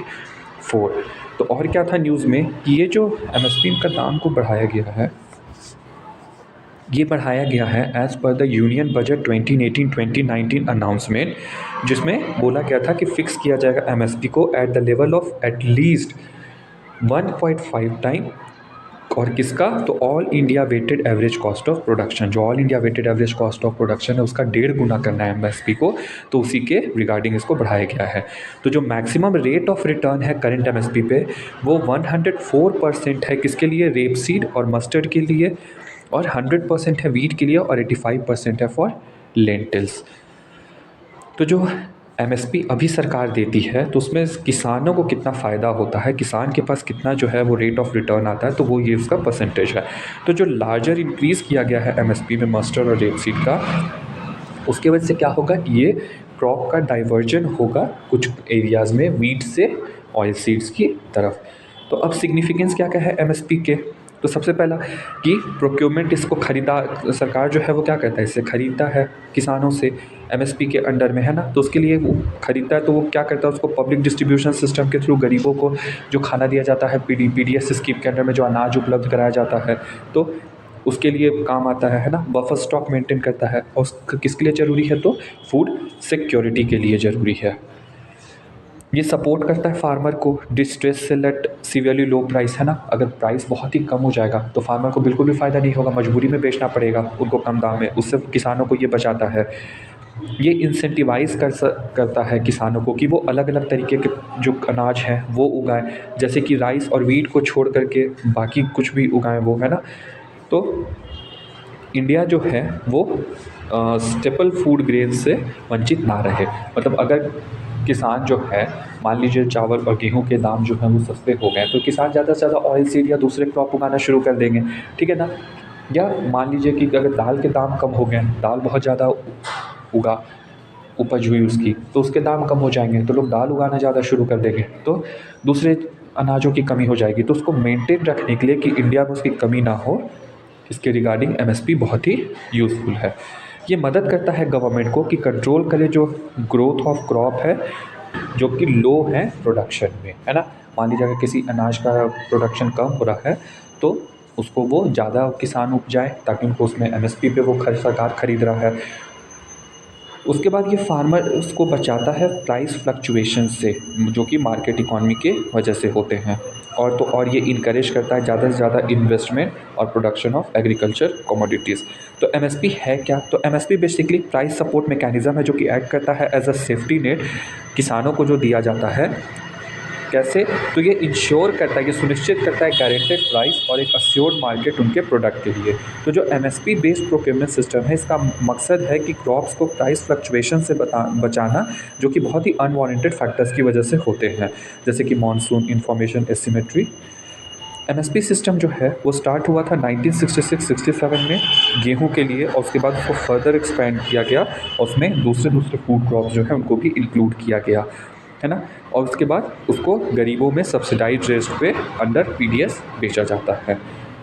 तो एमएसपी को जो साल में 2 बार फिक्स किया जाता है on the recommendation of commission for agriculture cost and prices, और देन उसको फिर अप्रूव्ड करती है cabinet committee on economic affair. तो जो commission for agriculture cost and prices है वो डिटरमाइन करती है, वो निर्धारित करती है एमएसपी को किसके बेसिस पे? तो जो खर्च वहन किए गए हैं किसानों के द्वारा उनके आधार पे। तो कैसे एमएसपी डिटरमाइन होता है? तो 3 तरीके से। जब भी एक फार्मर जो है किसान वो अनाज उगाता है तो उसको कुछ पैसे लगते हैं उसमें उगाने के लिए, तो कुछ स्पष्ट रूप से लगते हैं और कुछ अस्पष्ट रूप से या फिर जिसको पे नहीं करना पड़े वैसे लगते हैं। तो सीएससीपी जो है वो इन्हीं कॉस्ट को देखता है। तो सबसे पहले ए2 ये क्या कवर करता है? तो जितने भी कैश में खर्च किए गए हैं फार्मर के द्वारा उसको कवर करता है, जैसे सीड पे, फर्टिलाइज़र पे, केमिकल पे, लेबर रखा उसने, फ्यूल लगा, इरिगेशन, इन सब के लिए। ए2 प्लस एफ एल, तो जो ए2 में खर्च हुआ वो प्लस जो अनपेड फैमिली लेबर उसका हुआ है ना, उसके घर वालों ने भी तो उस पर काम किया होगा। और थर्ड है C2, ये इंक्लूड करता है A2 प्लस एफ एल और उसके साथ साथ वैसा रेवेन्यूज़ जो कि उस लैंड के साथ साथ, मतलब अगर वो लैंड को दूसरे चीज़ में यूज़ किया जाता तो हो सकता है कोई रेवेन्यू आता, अगर उस पर कोई बिल्डिंग खड़ा होता तो रेंट आता ऑफिस वगैरह से, है ना, या कुछ फर्दर यूज़ के लिए होता तो रेंट आता। तो वो फिक्स्ड कैपिटल एसेट है, तो उससे इंटरेस्ट और जो भी उससे रेवेन्यू डेट मीन्स रेंट आता वो इंक्लूड करता है C2। तो फैक्टर्स क्या क्या कंसीडर किया जाता है सीएससीपी के द्वारा एमएसपी को फिक्स करने के लिए? तो कॉस्ट ऑफ प्रोडक्शन, कि प्रोडक्शन का कॉस्ट क्या है, तो सबसे पहले कॉस्ट ऑफ प्रोडक्शन। फिर demand and supply condition of a commodity, जो कमोडिटी है उसका डिमांड एंड सप्लाई कंडीशन क्या है, ठीक है। फिर क्या इम्प्लीकेशन है एमएसपी का कंज्यूमर्स पे, है ना, उस प्रोडक्ट के जो कंज्यूमर है उन पर क्या इम्प्लीकेशन पड़ेगा एमएसपी का। फिर जो टर्म ऑफ ट्रेड है, क्या टर्म ऑफ ट्रेड है between agriculture non agriculture sector में, इंटर क्रॉप पैरिटी को, डोमेस्टिक और इंटरनेशनल में क्या प्राइसेस उसके चल रहे हैं, ये सब फैक्टर्स को देख के एमएसपी को तय किया जाता है। अब क्रॉप्स कौन से क्रॉप्स को कवर करता है एमएसपी? तो 7 सीरियल क्रॉप, पैडी, वीट, मेज, बाजरा, ज्वार, रागी एंड बार्ले। 5 तरीके के पल्स, चना, अरहर, तूर, उड़द, मूंग, मसूर, ठीक है ना। 4 commercial crop, cotton, sugarcane, copra, raw jute और 7 ऑयल सीड। इसमें कौन कौन है? तो rapeseed, mustard, groundnut, soybean, sunflower, sesamum, safflower और नाइगर सीड, ठीक है ना। तो क्या क्या इशू एसोसिएटेड है एमएसपी से? तो सबसे पहला प्रोक्योरमेंट के रिगार्डिंग, कि सरकार जो है उसकी वजह से क्या होता है प्रॉब्लम, कि जो प्रोक्योरमेंट सेंटर है उसको सेटअप करने में देर हो रहा है ना। कमी है गवर्नमेंट मशीनरी का प्रोक्योरमेंट के लिए, जो अदर क्रॉप हैं उनके रिगार्डिंग। वीट और राइस तो सरकार खरीद लेता है एफसीआई के थ्रू, बट बाकी जो क्रॉप्स हैं उनके खरीदने में प्रॉब्लम क्रिएट होती है। फिर डिस्पैरिटी है अमंग द स्टेट, जो फार्मर है कुछ स्टेट के जहाँ पे अनाज को गवर्नमेंट जो है वो पूरी तरीके से खरीद लेती है वहाँ तो वो लाभ में आ जाते हैं, लेकिन जहाँ पे कम खरीदारी होती है वो सबसे ज़्यादा प्रभावित होते हैं। जैसे कि 2021 का ये डेटा है कि जो 95% पैडी ग्रोवर हैं वो कहाँ बेनिफिट मिला उनको? तो पंजाब में जो 9 पैडी ग्रोवर हैं उनमें 95% जो है वो एमएसपी से बेनिफिट हुए, जबकि उत्तर प्रदेश में केवल 3.6% ही किसान को बेनिफिट मिला। इकोलॉजिकल क्या क्या है? तो एमएसपी की वजह से क्या हुआ है, वीट और पैडी का प्रोडक्शन ज़्यादा होने लगा है, इसकी वजह से इकोलॉजिकल इशूज़ आ गए हैं, जैसे ग्राउंड वाटर टेबल घट रहा है, सैलिनिटी, और कहाँ स्पेशली पंजाब में फिजिकल बर्डन हमने पहले ही देखा था। तो 2020 और 21 में क्या हुआ कि फूड सब्सिडी बिल जो है वो लगभग 30% है जो नेट टैक्स रेवेन्यू है उसका, है ना, और इसलिए ह्यूज फाइनेंशियल बर्डन है ये सरकार के ऊपर। फिर मिडिल मैन का चैलेंजेस है। एमएसपी बेस्ड प्रोक्योरमेंट सिस्टम किस पे डिपेंड करता है? मिडिल मैन पे, कमीशन एजेंट पे, एपीएमसी ऑफिशियल्स पे, है ना, जो कि सबसे ज़्यादा बेनिफिट कमाते हैं और फार्मर को बहुत ही कम पैसे इसकी वजह से मिल पाते हैं। इन्फ्लेशन टारगेटिंग, हायर एमएसपी जो है तो उसके वजह से क्या प्रॉब्लम होता है? रिजर्व बैंक ऑफ इंडिया का जो इन्फ्लेशन टारगेट है या इकोनॉमिक जो है वो हर्ट होता है, इन्फ्लेशन टारगेट अफेक्ट होता है। तो हर एक 1% पॉइंट अगर इंक्रीज़ किया जाए एमएसपी पे तो उसकी वजह से 15 बेसिस पॉइंट इंक्रीज़ होता है इन्फ्लेशन पे, और ये इंडिया का एग्री एक्सपोर्ट जो है उसको नॉन कॉम्पिटिटिव बना देता है। अब अगर एमएसपी मैंडेटरी रहे तो वो क्या हो जाता है नॉन कॉम्पिटिटिव, क्यों? क्योंकि गवर्नमेंट अश्योर प्राइस देता है ना। फार्मर इनकम, तो जो फार्मर का इनकम है उस पर क्या असर पड़ता है? तो जो एमएसपी सिस्टम है राइस और वीट का वो डिस्करेज करता है फार्मर को दूसरे क्रॉप उगाने से और हॉर्टिकल्चर प्रोडक्ट पे, यानी कि जो भी फ्रूट्स वगैरह हैं उनको उगाने में डिस्करेज करता है। क्यों? क्योंकि ये एमएसपी जो है वो अच्छा प्राइस देता है किसानों को चावल और गेहूं पे, ठीक है ना। और हायर डिमांड में कौन है? अदर क्रॉप और हॉर्टिकल्चर हैं। तो इससे फार्मर का तो इनकम बढ़ सकता है लेकिन वो डिस्करेज करता है एमएसपी उनको उगाने से। वे फॉरवर्ड क्या क्या है? कि अगर प्रोक्योरमेंट को सुधारा जाए तो गवर्नमेंट जो है एक लॉ ला सकता है, right to sell at MSP, किसके लिए, तो मार्जिनल और स्मॉल फार्मर के लिए, और बहुत ही केयरफुली डिज़ाइन करके मेथोडोलॉजी को। तो जो प्रोक्योरमेंट ऑफ क्रॉप है उसको लिंक किया जाएगा प्रोडक्शन ऑफ ईच स्टेट से। इंक्रीज़ किया जाएगा डाइवर्सिफिकेशन किसमें, प्रोक्योरमेंट इंटरवेंशन में। तो ज़रूरत है कि हम लोग रीविजिट करें स्ट्रैटेजी जो है डिमांड और सप्लाई के रिगार्डिंग उस पर, इंक्लूडिंग पीडीएस सिस्टम। ठीक है, और ये बैलेंस करेगा जो न्यूट्रिशनल सिक्योरिटी है पॉपुलेशन का उसको। डिफिशियंसी प्राइस पेमेंट सिस्टम, तो इस स्कीम में क्या होगा कि गवर्नमेंट जो है वो फार्मर से खरीदने की बजाय कंपनसेट करेगा फार्मर को कैश ट्रांसफ़र दे करके जब मार्केट प्राइस जो है वो एमएसपी से नीचे जाएगा, जैसे कि भावांतर भुगतान योजना मध्य प्रदेश का। एरिया प्लानिंग करके तो क्रॉपिंग सिस्टम जो है ना, उसको जो लोकल कंजम्पशन पैटर्न है उसके हिसाब से बनाना चाहिए, रादर देन कि केवल और केवल मैक्सिमम प्राइस मिले, है ना, बजाय उसके कि कौन सा प्रोड्यूस डिमांड में है या नहीं है। इनकम सपोर्ट, तो बहुत सारे जो नॉन स्टेपल कमोडिटीज़ हैं तो एमएसपी जो है वो अनाउंस किया जाता है लिटिल और नो प्रोक्योरमेंट के साथ। तो इस तरीके से ग्रेजुअल मूवमेंट होगा एक इनकम बेस्ड सपोर्ट सिस्टम पे, है ना। और ज़रूरत है कि जो फिजिकल प्रोक्योरमेंट और स्टोरेज है गवर्नमेंट के द्वारा उसको भी हटाया जाए। पीएम किसान जो है वो करेंटली अभी ऐसा प्रयास कर रहा है ना, वो कैश सपोर्ट देने का। Central state contributory price stabilisation fund को बनाने का ज़रूरत है। तो ये ज़रूरी है कि हम फार्मर्स को इंसुलेट करें जो प्राइसेस में बहुत ही ज़्यादा गिरावट आता है उससे, चाहे वो डोमेस्टिक फैक्टर हो या ग्लोबल फैक्टर हो। अब डिमांड है कि लीगलाइज़ किया जाए एमएसपी को, है ना, तो बहुत सारे फार्मर डिमांड करें कि एमएसपी को लीगलाइज़ किया जाए। तो लीगलाइज़ होने पे एमएसपी पे क्या होगा कि गवर्नमेंट पे एक एक्स्ट्रा ऑब्लिगेशन, लीगल ऑब्लिगेशन आएगा कि उसको हर एक अनाज जो है वो खरीदना पड़ेगा जो एमएसपी अनाउंस हुआ है उस पे। अब एमएसपी सिस्टम जो है वो कोई भी पार्लियामेंट के एक्ट से नहीं आया है, इसलिए ये लीगली इन्फोर्स नहीं है इंडिया पे। तो इश्यूज़ क्या क्या है एमएसपी को लीगलाइज़ कर देने पे, तो सबसे पहला फिस्कल बर्डन, है ना। कुछ एस्टीमेट ऐसा सजेस्ट करते हैं कि अगर एमएसपी को लीगलाइज़ कर दिया जाए तो लगभग 17 लाख करोड़ जो है वो लगेंगे 23 मैंडेटेड क्रॉप खरीदने में। डिमांड जो है अदर क्रॉप्स के लिए अगर एमएसपी को लीगलाइज़ कर दिया गया, है ना, तो डिमांड होगा कि फिर ऑल क्रॉप्स हैं उनको भी ऐड किया जाए, जैसे कि फ्रूट वेजिटेबल्स। स्टोरेज का प्रॉब्लम होगा, क्यों, क्योंकि स्टोरेज जो है वो पर्याप्त नहीं है, तो इसकी वजह से पोस्ट हार्वेस्ट लॉस्ट होगा। ठीक है, सेलिंग स्टॉक पाइलिंग जैसे जैसे बढ़ते जाएगा तो एफसीआई जो है उसको मजबूर हो जाएगा कि वो डंप करने लगे ज़्यादा से ज़्यादा, है ना, तो प्राइस जो है वो और ज़्यादा कम हो जाएगा। तो ऐसे सेल में एग्री प्रोड्यूस का और बैन करके मतलब उनका ख़रीदारी एमएसपी के नीचे डायरेक्टली फ्रॉम द फार्मर, वो सभी एवेन्यूज़ जो हैं सभी जगह जो है फार्मर को सेल को बंद कर देगा और अल्टीमेटली लॉस किसको होगा, तो फार्मर्स को होगा। अब development of north eastern region, तो अभी हाल में कैबिनेट ने जो एक नया स्कीम जो है उसको अप्रूवल किया है, तो क्या नाम है उस स्कीम का, PM divine, prime minister development initiative for north eastern region. तो prime minister development initiative for north eastern region क्या है, तो ये अनाउंस किया गया था यूनियन बजट 2022-23 में, ताकि जो डेवलपमेंट गैप है नॉर्थ ईस्टर्न रीजन में उसको एड्रेस किया जा सके। ये सेंट्रल सेक्टर स्कीम है, इसको इंप्लीमेंट कौन करेगा, तो Ministry of development of north eastern Region. और कैसे, तो थ्रू नॉर्थ ईस्टर्न काउंसिल और सेंट्रल मिनिस्ट्रीज़ के द्वारा। स्कीम को कितना दिए गए हैं पैसे, तो 6,600 करोड़ 4 ईयर पीरियड टर्म के लिए फॉर 2022-23 टू 25-26 तक, और जो 15th फाइनेंस कमीशन के बचे हुए साल हैं उसके लिए। तो पीएम डिवाइन जो है वो प्रोवाइड करेगा सपोर्ट किसको, इंफ्रास्ट्रक्चर और सोशल डेवलपमेंट प्रोजेक्ट को जो कि बड़े साइज़ के होंगे, और प्रोवाइड करेगा end to end development solution instead of isolated project. जो भी डेवलपमेंट सॉल्यूशन है वो प्रोवाइड करेगा rather than building just project. तो जो एवरेज साइज होगा प्रोजेक्ट का Ministry of development of north eastern Region scheme का, वो होगा केवल 12 करोड़ का। अब जो North eastern region district sustainable development goal है इंडेक्स, जिसका बेसलाइन रिपोर्ट है 2021-22 रिपोर्ट, तो ये बोल रहा है कि मतलब ये जो रिपोर्ट है वो इसको ज़्यादा से ज़्यादा यूज़ किया जाएगा प्रोजेक्ट आइडेंटिफिकेशन और फॉर्मुलेशन के लिए पीएम डिवाइन के अंडर में। तो नीति आयोग और ministry of development of north eastern region in collaboration with United Nation development programme prepare किया north eastern region district sustainable development goal index.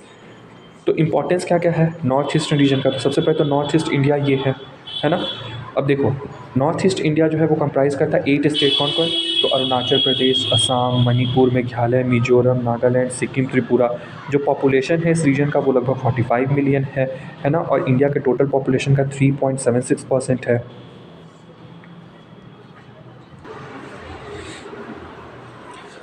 और ये रीजन जो है वो कवर करता है लगभग 8% इंडिया के टोटल एरिया को, और लगभग एक तिहाई जो इंडिया का वाटर रिसोर्सेज है वो इस एरिया में है, और 40% ऑफ हाइड्रो पावर पोटेंशियल जो है वो नॉर्थ ईस्ट इंडिया में है। तो ये है नॉर्थ ईस्ट इंडिया। ठीक है, इसके बॉर्डरिंग कंट्री कौन कौन है? तो चाइना है, नेपाल, भूटान, म्यांमार एंड बांग्लादेश। तो इंपॉर्टेंस क्या है नॉर्थ ईस्टर्न रीजन का? तो सबसे इंपॉर्टेंट तो जियो स्ट्रेटेजिक लोकेशन। क्यों? क्योंकि एनएआर जो है वो शेयर करता है,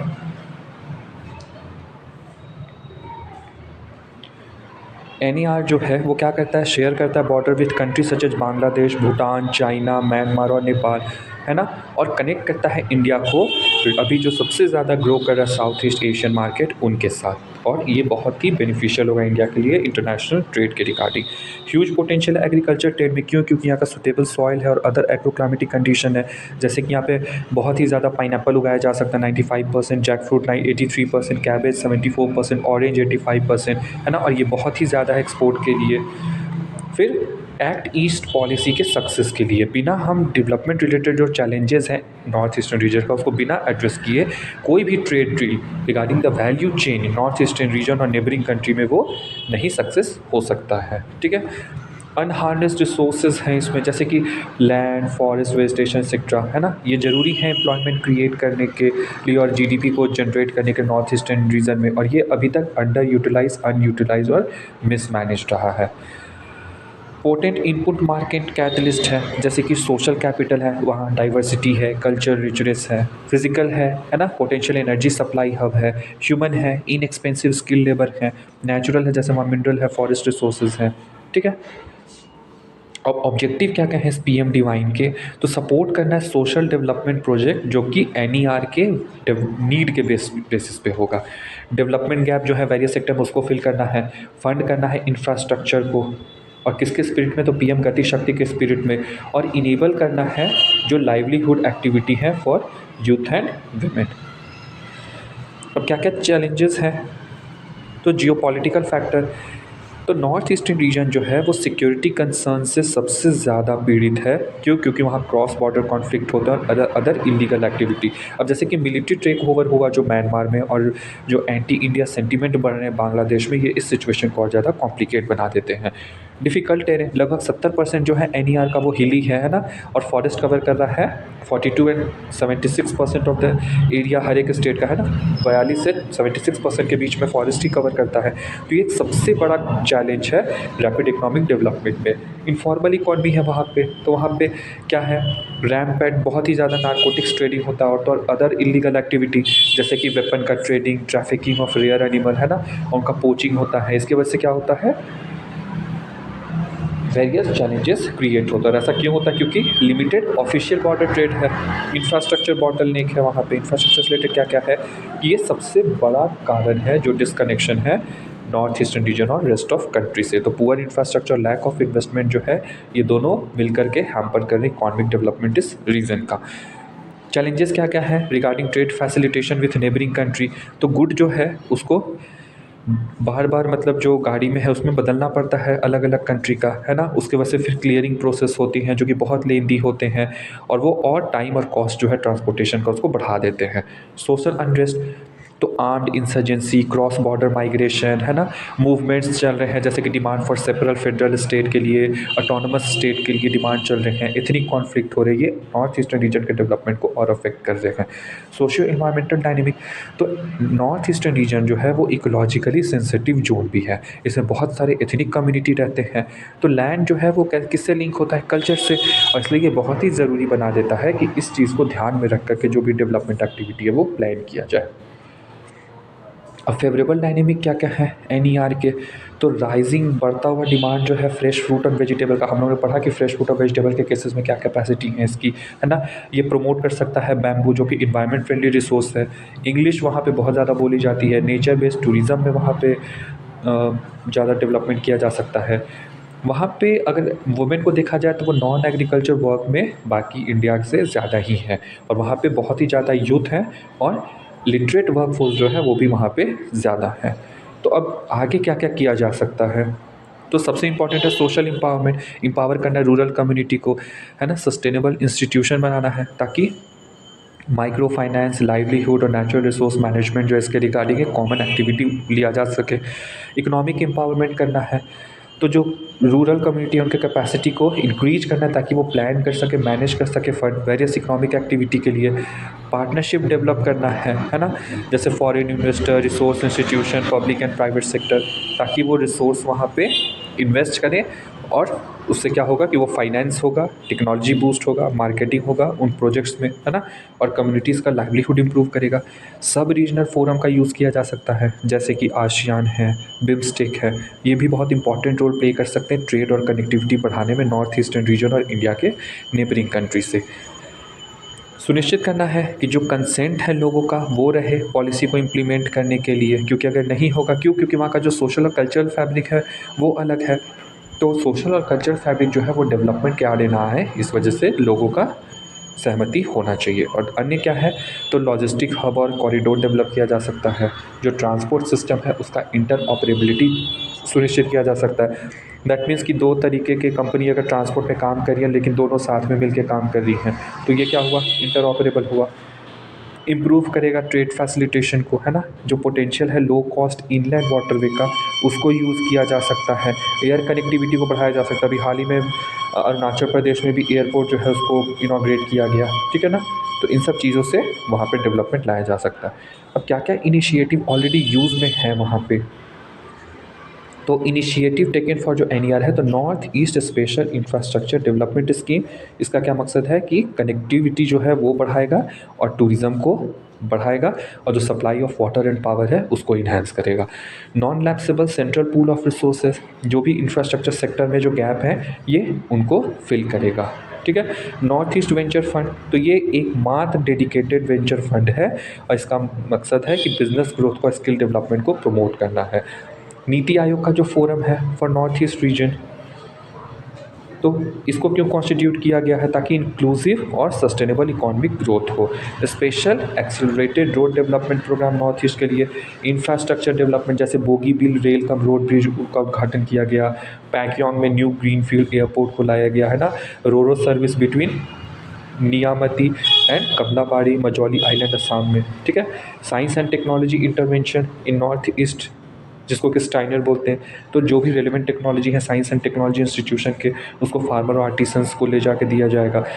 उसके बाद 3 न्यूली इमर्जिंग कॉरिडोर है नेबरिंग कंट्री से, जैसे ट्राइलैटरल हाईवे जो कि लिंक करेगा इंडिया, म्यांमार और थाईलैंड को, कालादान मल्टी मॉडल कॉरिडोर जो कि लिंक करेगा port of Sittwe in Myanmar to north eastern state, और Bangladesh China India Myanmar economic corridor. अब कुछ न्यूज़ इन शॉर्ट्स हैं, तो logistic ease across different state जो लीड्स 2022 सर्वे रिपोर्ट है, तो अभी हाल ही में मिनिस्ट्री ऑफ कॉमर्स और इंडस्ट्री जो उसने हाल ही में रिलीज़ किया है logistic ease across different state LEADS 2022 survey report. तो ये लीड्स जो है ये इंडिजीनियस, इंडिया का अपना खुद का डेटा ड्रिवन इंडेक्स है जो कि मूल्यांकन करता है लॉजिस्टिक इंफ्रास्ट्रक्चर, सर्विस और ह्यूमन रिसोर्स, किसमें, तो 36 स्टेट एंड यूटीज़ में। और ये बहुत ही इंपॉर्टेंट एक टूल है जो कि लॉजिस्टिक सेक्टर के इफ़िशियंसी को बढ़ाने के लिए काम करता है और मदद करता है हेल्प करने में कि वो अचीव करे जो टारगेट है कि लॉजिस्टिक कॉस्ट को कम करना as compare to global benchmark. और इसको पहली बार लॉन्च किया गया था 2018 में।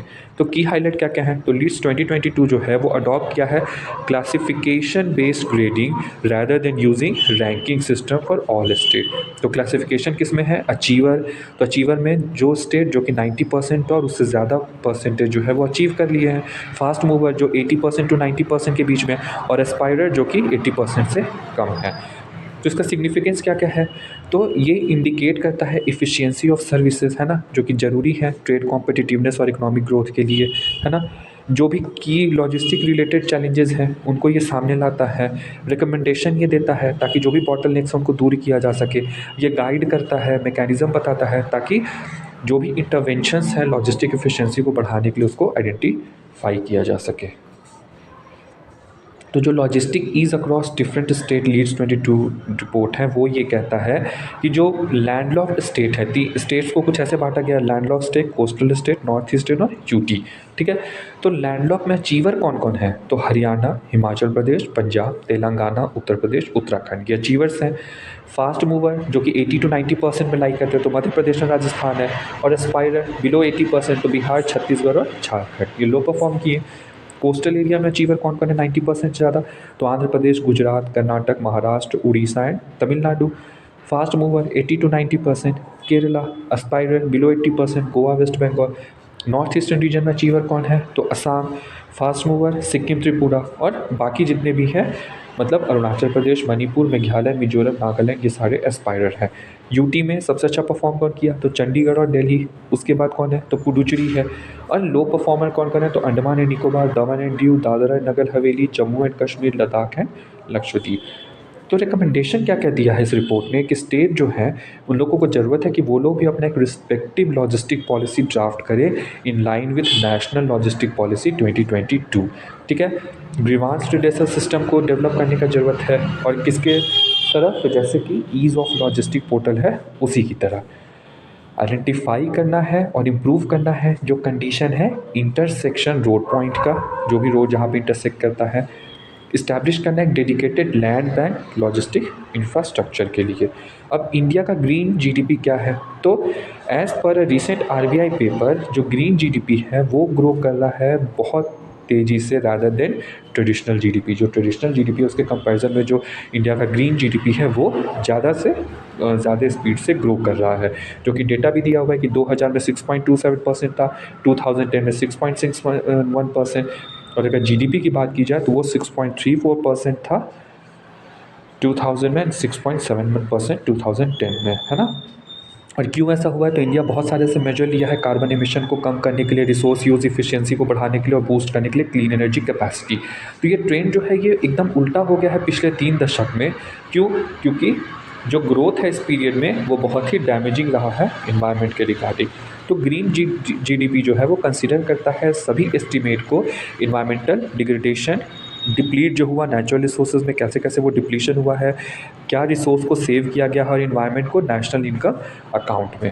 तो ये इन्वॉल्व करता है कि सब्ट्रैक्ट कर दिया जाता है जो भी कार्बन एमिशन कॉस्ट होते हैं, अपॉर्चुनिटी कॉस्ट क्या क्या है जो वेस्ट जनरेट किए गए हैं उसके, है ना, मतलब जो वेस्ट जनरेट हुआ उसको किस तरीके से यूटिलाइज़ किया जा सकता था और रिसाइकिल वगैरह करके, है ना, तो वो अपॉर्चुनिटी कॉस्ट और एडजस्टेड सेविंग जो है नेचुरल रिसोर्स डिप्लीशन का जीडीपी से। तो सबसे पहले यूनाइटेड नेशन ने प्रपोज किया था आइडिया ऑफ ग्रीन जीडीपी 1993। अब एडवांटेज क्या क्या है ग्रीन जीडीपी को मेजर करने के लिए? तो सबसे पहला कि ये एम्फेसिस करता है किस पे? कि मेंटेन किया जाए एक बैलेंस बिटवीन कंट्री का जो ग्रोथ एस्पिरेशन है उसमें और इन्वायरमेंटल प्रोटेक्शन के बीच में।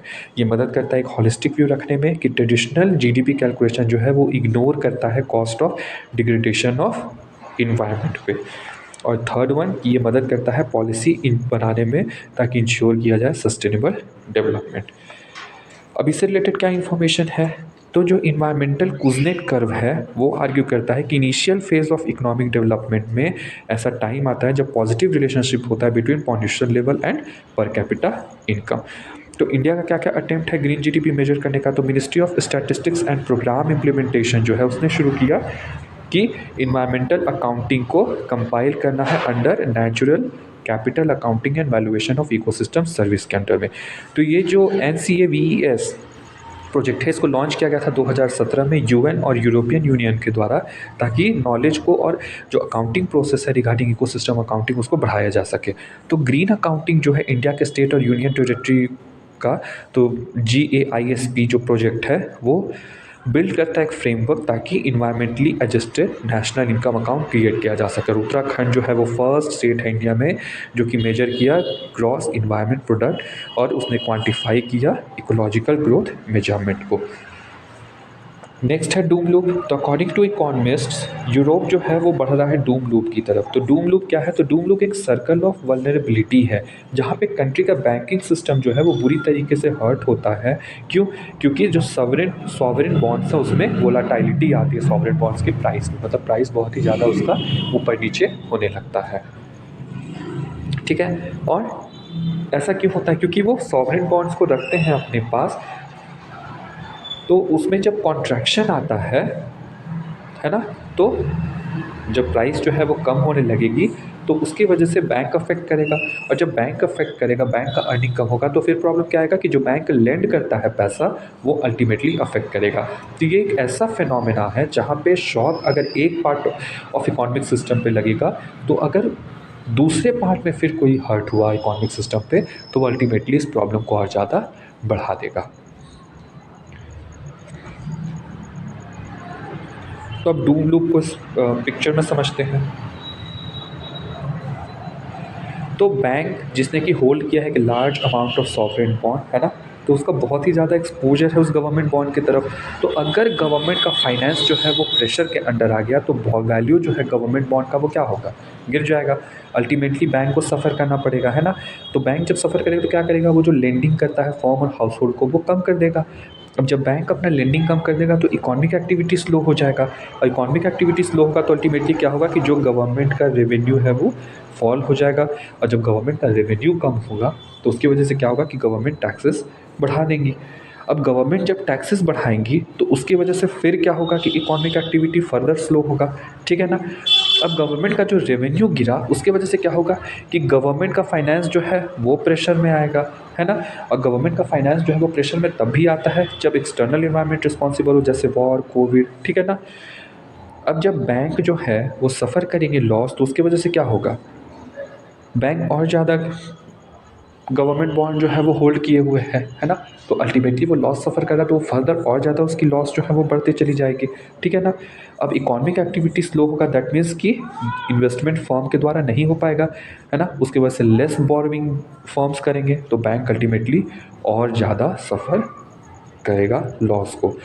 अब standard operating procedure for inter operable regulatory sandbox. तो जो स्टैंडर्ड ऑपरेटिंग प्रोसीजर है वो प्रिपेयर किसके द्वारा किया जाता है, तो inter regulatory technical group on fintech के थ्रू, ठीक है। जो कि जिसको कि चेयर कौन करता है, तो आरबीआई का फिनटेक डिपार्टमेंट, और रिप्रेजेंटेटिव किसके, तो सेबी के, IRDI, insurance regulatory development authority of India, IFSCA, और pension fund regulatory development authority और सेंट्रल गवर्नमेंट के थ्रू, ठीक है। तो ये प्रोवाइड करता है एक फ्रेमवर्क ताकि रेगुलेट किया जा सके जो नए फिनटेक प्रोडक्ट और सर्विसेज हैं, है ना, उनको, ताकि वो एक फाइनेंशियल रेगुलेटर से ज़्यादा के वो एम्बिट में, ज़्यादा के दायरे में आ सकें। तो ये जो IORS है, इंटर ऑपरेबल रेगुलेटरी सैंडबॉक्स, ये एक मेकैनिज़्म है जो कि फैसिलिटेट करता है कि टेस्ट किया जा सके जो इनोवेटिव हाइब्रिड फाइनेंशियल प्रोडक्ट और सर्विसेज हैं उनको, जो कि फॉल करते हैं किसके under, regulatory ambit of more than one financial sector regulator के, ठीक है। तो की हाईलाइट क्या क्या है कि जो डोमिनेंट फीचर है प्रोडक्ट का वो डिटरमाइन करेगा कि क्या इन्फ्लुएंस होगा रेगुलेटर का, और रेगुलेटर किस रेगुलेटर के जुरिस्डिक्शन के अंडर में वो प्रिंसिपल, मतलब वो जो फीचर्स है वो आएगा, ठीक है। तो ये जो रेगुलेटर होगा वो प्रिंसिपल रेगुलेटर होगा, और अन्य जो दूसरे होंगे वो एसोसिएट रेगुलेटर। दैट मीन्स कि इतने सारे तो मेंबर्स होंगे, लेकिन उसका जो फाइनेंशियल प्रोडक्ट का जो मेन प्रिंसिपल फीचर है वो जिस रेगुलेटर के अंडर में आ रहा होगा तो वो उसका प्रिंसिपल रेगुलेटर होगा उस टीम का, और बाकी एसोसिएट रेगुलेटर होंगे। तो ये डोमिनेंट पोजीशन जो है इसको डिसाइड किया जाएगा दो तरीक़ा से।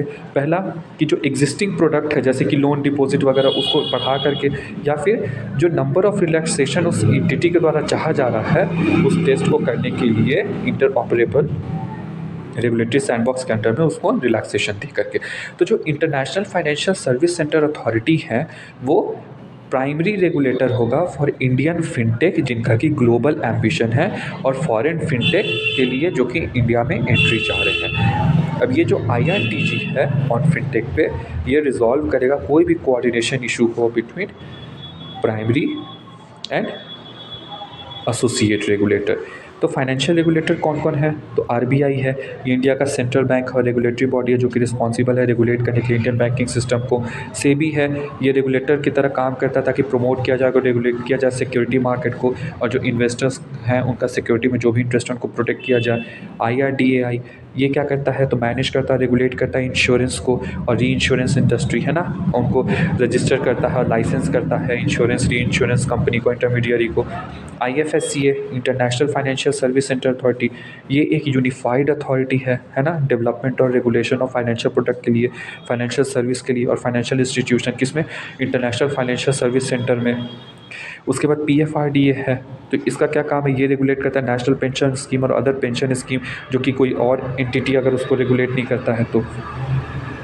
फिर है न्यूज़ में एसेट रिकंस्ट्रक्शन कंपनी। तो आरबीआई भी हाल में ही अमेंड किया है कि regulatory framework for asset reconstruction company, और ये बेस्ड है on the recommendation of the committee जिसके हेड हैं सुदर्शन सेन, ताकि एक कॉम्प्रिहेंसिव रिव्यू किया जा सके एसेट रिकंस्ट्रक्शन कंपनी के वर्किंग के रिगार्डिंग। तो ये की गाइडलाइन ये है कि अलाउ किया है ये एसेट रिकंस्ट्रक्शन कंपनी जिनका कि मिनिमम नेट ओन फंड जो है 1000 करोड़ हो, ताकि वो एक्ट कर सकते हैं कि resolution applicant under the insolvency and bankruptcy code 2016। पहले सार्फेसी एक्ट जो है वो प्रोहिबिट करता था एआरसी को दूसरे एक्टिविटी करने से रैदर देन, मतलब सिक्योरिटाइजेशन और एसेट रिकंस्ट्रक्शन के अलावा दूसरी एक्टिविटी करने से उनको रोकता था बिना आरबीआई के परमिशन के। तो आरबीआई जो आईबीसी जो है इंसॉल्वेंसी एंड बैंक्रप्सी कोड वो प्रोवाइड करता है time bound process resolving insolvency in company and among individual. ठीक है, तो जो रेज्ड मिनिमम कैपिटल रिक्वायरमेंट है सेटअप करने के लिए एआरसी का, उसको 300 से 300 करोड़ पे कर दिया गया है, जो कि पहले 100 करोड़ था।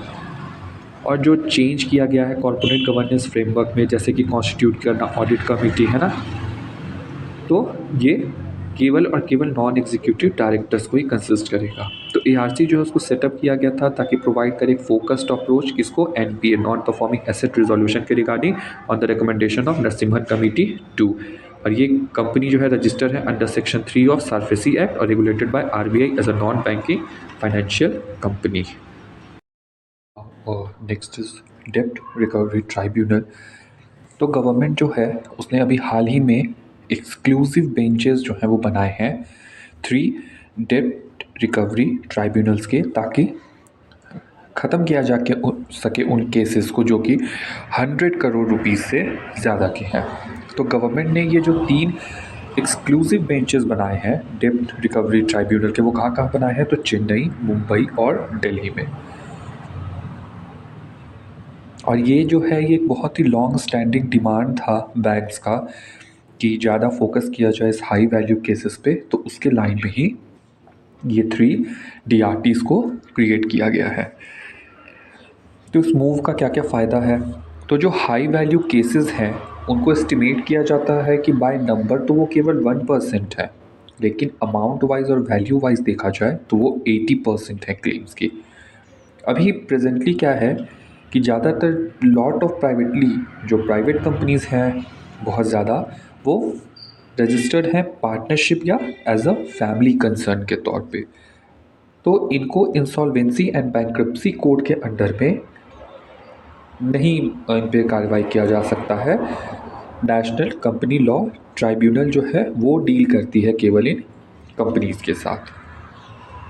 और तो जो डेटा है आरबीआई का वो कहता है कि जो डेट रिकवरी ट्राइब्यूनल है तो उनके पास 2.25 लाख करोड़ जो है वो डेट पेंडिंग है लिटिगेशन के अंडर में मार्च 2021 के अराउंड। तो डेट रिकवरी ट्राइब्यूनल क्या है, तो जो recovery of debt and bankruptcy act 1993 है वो प्रोवाइड करता है डेट रिकवरी ट्राइब्यूनल को इस्टेब्लिश करने के लिए, जिसका ओरिजिनल ज्यूरिसडिक्शन होगा। ठीक है ना, मतलब डायरेक्टली डेट रिकवरी ट्राइब्यूनल में जाया जा सकता है, और एक डेट रिकवरी एपेलेट ट्राइब्यूनल होगा जिसमें कि एपेलेट जुरिसडिक्शन होगा। ऑब्जेक्टिव क्या है इनका, तो ये प्रोवाइड करता है एक्सपेडिशियस एडजुडिकेशन, जो केसेस हैं उस पर जजमेंट देता है regarding the recovery of debt, जो कि कहाँ से डेट हो, बैंक और फाइनेंशियल इंस्टीट्यूशन का।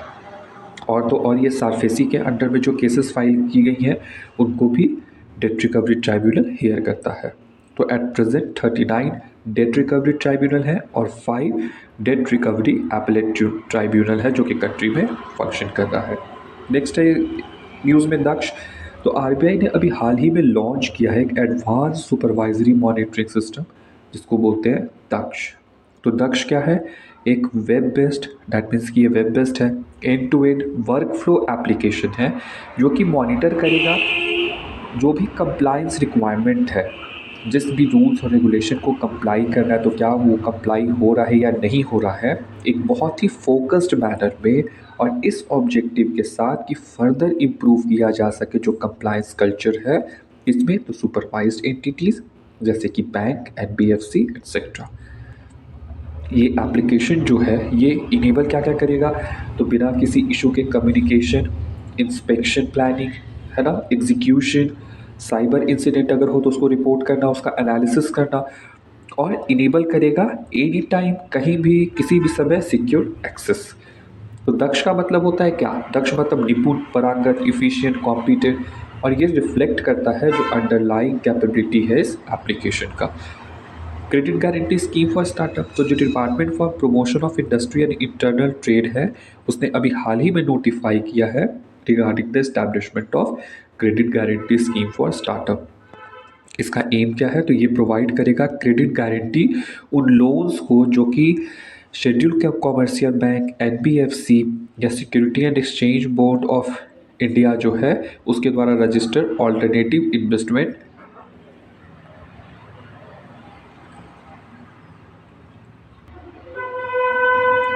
तो ये जो लोन है जितने भी लोन दिए हुए हैं उसको ये क्रेडिट गारंटी प्रोवाइड करेगा। और उस लोन को कौन दिया है? तो शेड्यूल कॉमर्शियल बैंक, एनबीएफसीज और सेबी के अंडर में रजिस्टर्ड जितने भी ऑल्टरनेटिव इन्वेस्टमेंट फंड हैं वो सारे अगर लोन दिए हैं किसको? फाइनेंशियल एलिजिबल स्टार्टअप को, तो ये उन लोन्स को क्रेडिट गारंटी देगा।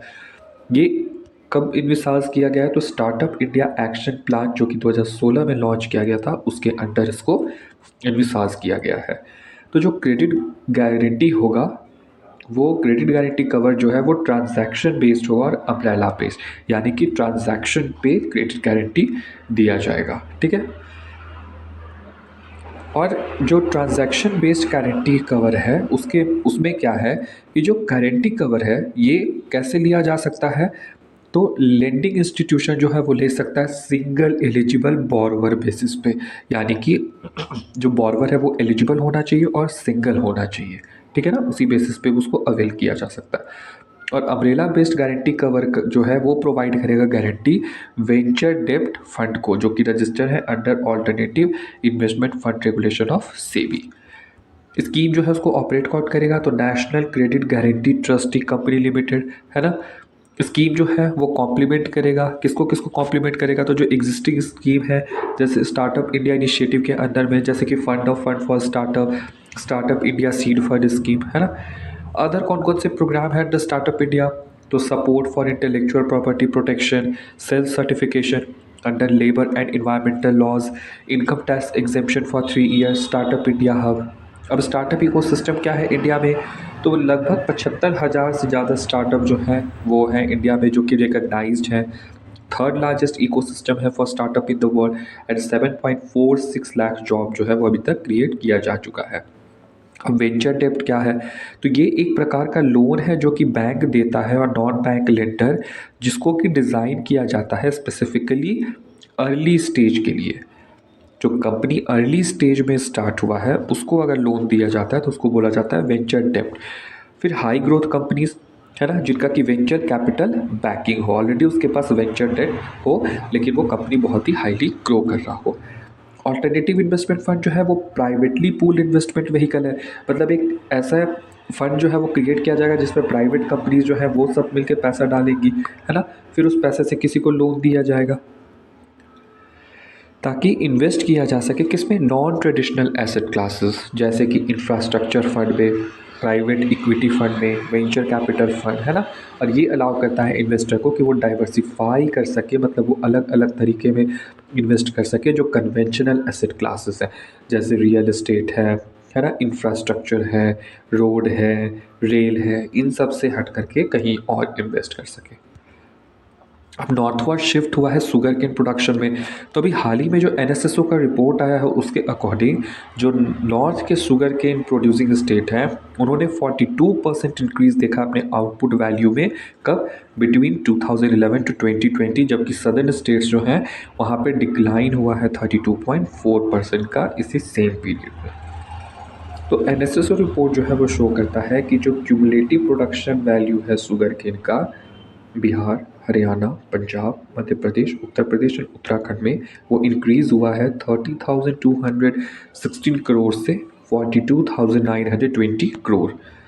और इसी टाइम पे जो शुगर केन आउटपुट है 5 सदर्न स्टेट में, आंध्र प्रदेश, कर्नाटक, तेलंगाना, तमिलनाडु एंड महाराष्ट्र, वो डिक्लाइन हुआ है 26,823 करोड़ टू 18,119 करोड़।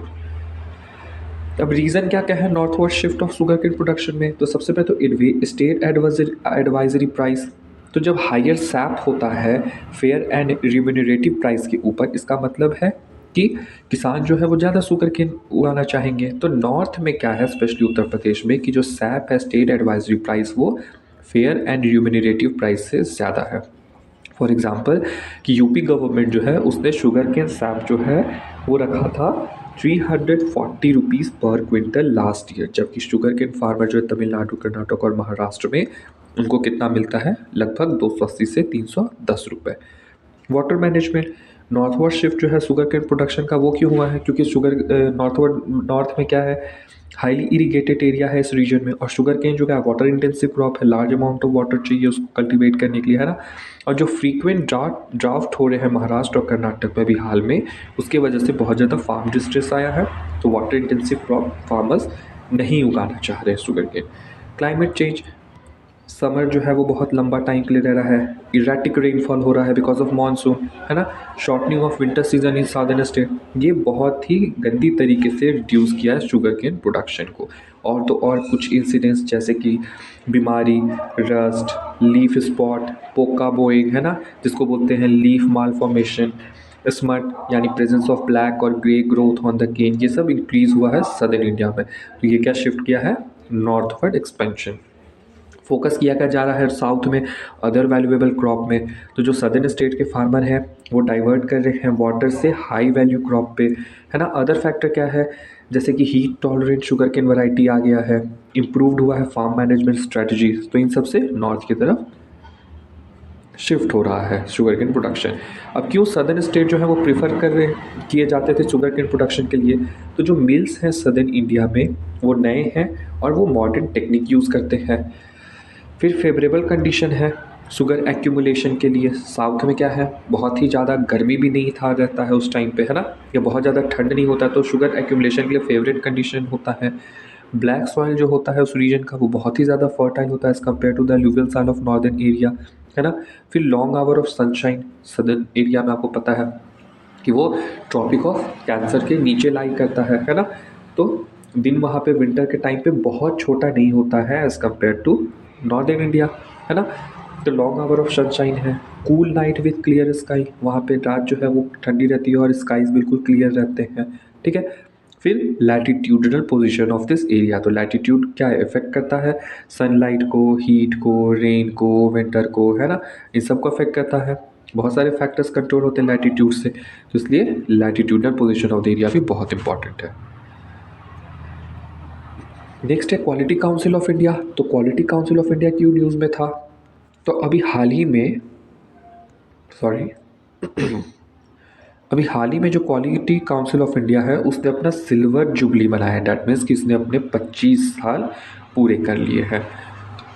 ये एक नॉन प्रॉफिट ऑर्गेनाइजेशन है जो कि रजिस्टर है under the society registration act of 1860। ये ऑटोनमस बॉडी है, ठीक है। इसको सेटअप किया गया था कब, एज अ पीपीपी मॉडल इन 1997, और किसके द्वारा, तो Ministry of commerce and industry along with Indian industry. तो ये एडमिनिस्ट्रेटिव कंट्रोल में है department of promotion of industries and internal trade के, लेकिन ये ऑटोनमस है। डैट मीन्स कि ये गवर्नमेंट से अलग है ना। इंडियन इंडस्ट्री जो है वो रिप्रेजेंट इसमें कैसे होता है, तो बाय 3 इंडस्ट्री एसोसिएशंस के थ्रू। एक तो ASSOCHAM, confederation of Indian industry and FICCI, ये तीनों रिप्रेजेंट करते हैं इंडियन इंडस्ट्री को किसमें, क्वालिटी काउंसिल ऑफ इंडिया में। इसका लक्ष्य क्या है, तो इस्टेब्लिश करना और ऑपरेट करना नेशनल एक्रीडिटेशन स्ट्रक्चर को।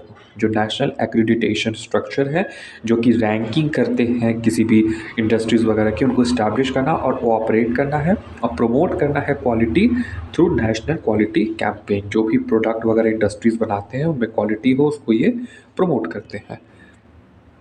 इसको गवर्न कैसे किया जाता है, तो एक काउंसिल के द्वारा इसको गवर्न किया जाता है, ठीक है। और काउंसिल में इक्वल रिप्रेजेंटेशन होता है, बराबर बराबर की रिप्रेजेंटेशन होता है किसका, गवर्नमेंट का, इंडस्ट्री का और कंज्यूमर का। और जो चेयरमैन होता है इस काउंसिल का, वो उसको कौन अपॉइंट करते हैं, तो हमारे प्राइम मिनिस्टर।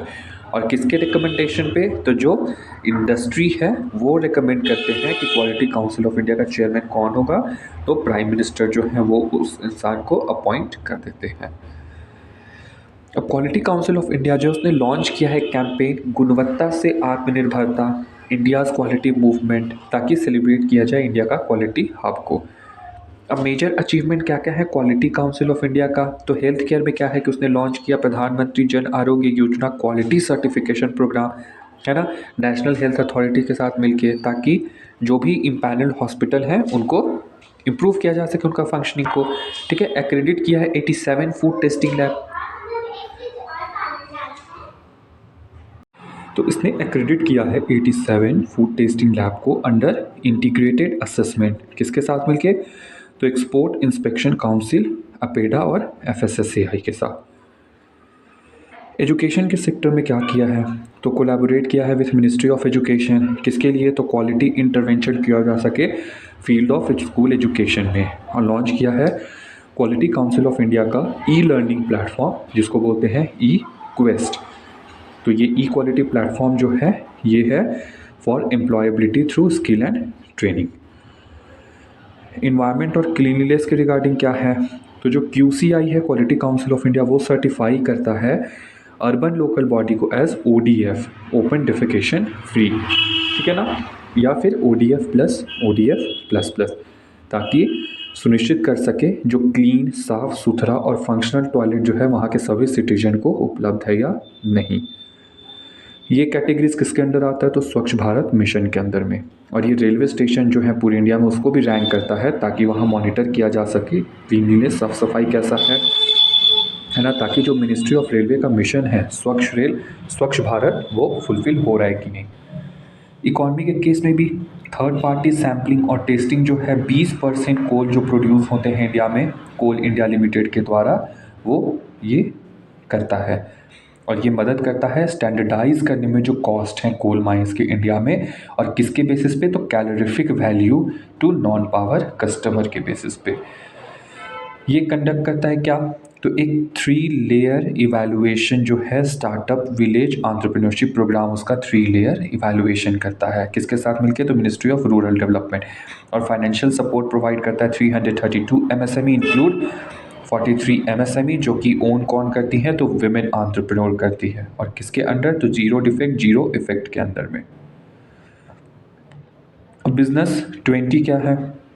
तो जो department of for promotion of industry और इंटरनल ट्रेड है DPIIT, उसने होस्ट किया है कॉन्फ्रेंस किस पे?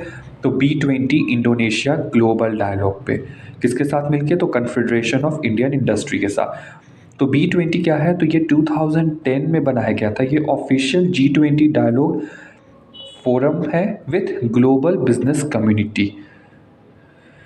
इसका एम क्या है? तो एक कॉन्क्रीट एक्शनेबल पॉलिसी जो है रिकमेंडेशन वो डिलीवर करना किस पे? तो प्रायोरिटीज़ पे हर एक रोटेटिंग प्रेसिडेंसी के द्वारा, ताकि इकोनॉमिक ग्रोथ और डेवलपमेंट को बढ़ाया जा सके। अब इंफ्रास्ट्रक्चर स्टेटस दिया गया है किसको? तो डेटा को। तो गवर्नमेंट ने अभी हाल ही में इंफ्रास्ट्रक्चर स्टेटस दिया वैसे डेटा सेंटर्स को जिनका IT लोड कैपेसिटी जो है वो मोर देन 5 मेगावाट है। तो डेटा सेंटर जो है वो इंक्लूड होंगे किसमें? Harmonised master list of infrastructure सब सेक्टर के अंडर में, ठीक है। अब ये डेटा सेंटर कैपेसिटी जो है इसको मेजर किया जाएगा किसके टर्म्स में? तो पावर के टर्म्स में, जो कि वो कंज्यूम करते हैं, जो कि रिफ्लेक्ट होगा स्केल ऑफ सर्वर में, है ना, जो कि वो होस्ट करते हैं अपने फैसिलिटीज़ पे, जहाँ उनका बिल्डिंग होता है वहाँ पे जो वो होस्ट करते हैं, जो स्केल ऑफ सर्वर वहाँ पे। अर्लियर इसको पहले कब अनाउंस किया गया था? तो बजट स्पीच 2022-23 में। अब क्या सिग्निफिकेंस है इस मूव का?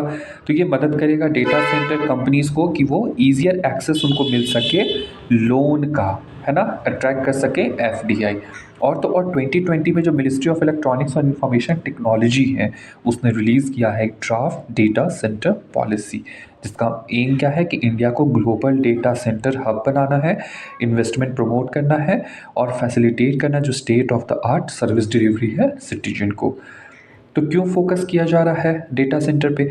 तो अभी हाल ही में इंडिया जो है वो around 499 megawatt install power capacity जो है डेटा सेंटर के लिए वो है अभी इंडिया के पास, और प्रोजेक्ट कर रहा है कि वो ग्रो करेगा कितने पे? 1007 मेगावाट बाय 2023।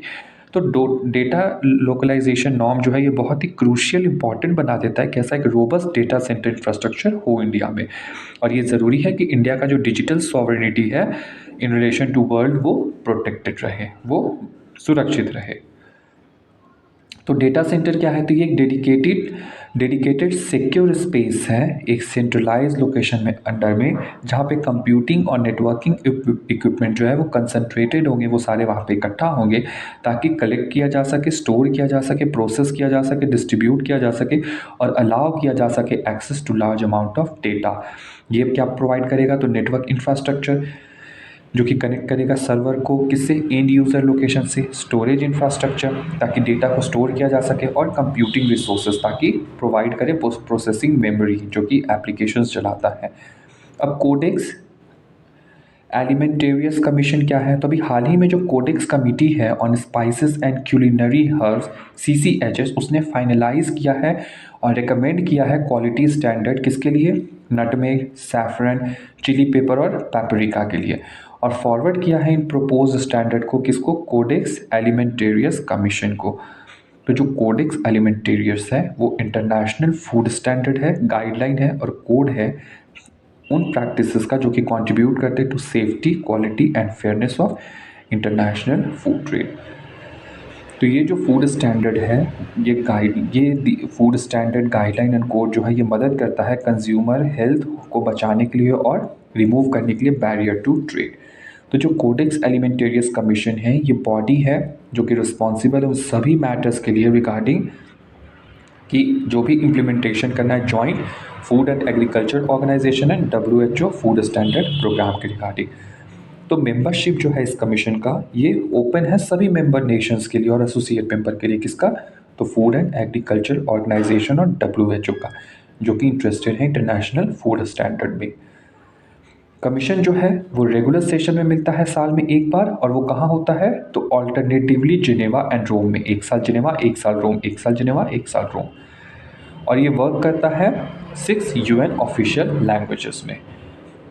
तो SCH क्या है? तो ये कमिटी है अंडर CSC जो कि इलेबोरेट करता है world wide standard for spices and culinary herb. कि वर्ल्ड वाइड स्टैंडर्ड क्या स्टैंडर्ड होगा मसालों का, क्यूलिनरी हर्ब का, ये वर्ल्ड वाइड कौन इलेबोरेट करता है? तो CSC। और इंडिया जो है वो होस्ट कंट्री है codex committee on spices and culinary herb. Public private partnership route, PPP route, ये क्यों न्यूज़ में? तो रेलवे मिनिस्ट्री जो है उसने प्लान किया है कि वो 16 स्टेशंस को PPP रूट के अंडर में बिड आउट करेगा, मतलब उसकी बोली लगवाएगा, ठीक है ना। तो in addition to 1253 railway station जो कि ऑलरेडी आइडेंटिफाई किया जा चुका है डेवलपमेंट के लिए अंदर आदर्श स्टेशन स्कीम, ये उसके अलावा है 16। ये जो रेलवे स्टेशन है इसको अपग्रेड किया जाएगा ताकि सुनिश्चित किया जा सके कि यहाँ पे इम्प्रूव बेसिक फैसिलिटीज़ हों और एक्सेसिबिलिटी हो पैसेंजर्स के लिए। PPP क्या है? तो ये रेफर करता है cooperative agreement between government organisation और प्राइवेट फर्म किसी भी प्रोजेक्ट को बनाने के लिए या कोई भी सर्विस प्रोवाइड करने के लिए लोकल पॉपुलेशन को लंबे टर्म के लिए। तो उसको क्या बोलते हैं? PPP बोलते हैं, ठीक है। ये इनकम्पास करता है बहुत सारा सर्विस डिलीवरी मॉडल, जैसे कि ऑपरेशन और मेंटेनेंस, मतलब सरकार बनाएगी लेकिन ऑपरेट और मेंटेन कौन करेगा? तो प्राइवेट करेगा, ठीक है। बिल्ड ऑपरेट ट्रांसफ़र यानी कि प्राइवेट बनाएगा, ऑपरेट करेगा और फिर ट्रांसफ़र कर देगा। बिल्ड करेगा, ओन करेगा, ऑपरेट करेगा और फिर ट्रांसफ़र कर देगा, बूट है ना, या फिर डिज़ाइन करेगा, उसको फाइनेंस करेगा, बिल्ड करेगा, ऑपरेट करेगा एंड देन ट्रांसफ़र कर देगा। अब बेनिफिट क्या क्या है? तो ये हेल्प करेगा रिकवर करने में उस सारे प्रोजेक्ट कॉस्ट को, है ना, क्योंकि प्रेजेंट में क्या है रेलवे फेयर बहुत ही हाईली क्रॉस सब्सिडाइज्ड है। कंपटीशन और एफिशिएंसी को इंक्रीज़ करेगा जो भी रेलवे प्रोजेक्ट है उनके मॉडर्नाइजेशन के रिगार्डिंग, है ना। जो रेलवे का अंडर परफॉर्मेंस है उसको ख़त्म करेगा, जैसे कि लैक ऑफ स्किल वर्कफोर्स की कमी से, है ना, और जो भी कंस्ट्रक्शन इक्विपमेंट है उनकी कमी से। अब चैलेंजेस क्या क्या हैं PPP इन रेलवे में? तो लैंड एक्विजिशन में डिले हो रहा है, मल्टीपल क्लियरेंस को लेकर डिले हो रहा है, अप्रूवल लेना पड़ रहा है वेरियस रेगुलेटरी बॉडीज से, है ना। जो PPP प्रोजेक्ट है उनको टेंडर देना बहुत ही वायबल ऑप्शन ही है। क्यों? क्योंकि प्रॉपर प्लानिंग और अनरियलिस्टिक कॉस्ट एस्टिमेट हो रहा है, डिस्प्यूट रिजोल्यूशन इफेक्टिव नहीं है और स्टैंडर्ड PPP प्रैक्टिसेस जो हैं उनकी कमी है ग्लोबल स्टैंडर्ड के कंपैरिजन में। अब commitment to reducing inequalities CRI index क्या है, तो इंडिया जो है उसका रैंक है 123 out of 161 countries inequality reduce करने के रिगार्डिंग, और ये इम्प्रूव हुआ है 6 प्लेसेस फ्रॉम प्रीवियस रैंकिंग से। दैट मीन्स कि इंडिया 6 प्लेस ऊपर आया है। तो जो 2022 CRI इंडेक्स है वो देखता है गवर्नमेंट पॉलिसीज़ और एक्शन को 161 कंट्री में जो कि फाइट किए हैं किस तरीके से इनइक्वालिटीज इसे during the first 2 year of Covid pandemic. और इंडेक्स जो है उसको कौन प्रिपेयर कर रहा है, तो ऑक्सफैम इंटरनेशनल और डेवलपमेंट फाइनेंस। अब ये भारत सीरीज़ क्या है, तो अभी हाल ही में मिनिस्ट्री ऑफ रोड ट्रांसपोर्ट और हाईवे ने प्रपोज किया है कि वो अलाउ करेगा जो कन्वर्जन है रेगुलर व्हीकल रजिस्ट्रेशन का उनको भारत सीरीज़ नंबर में।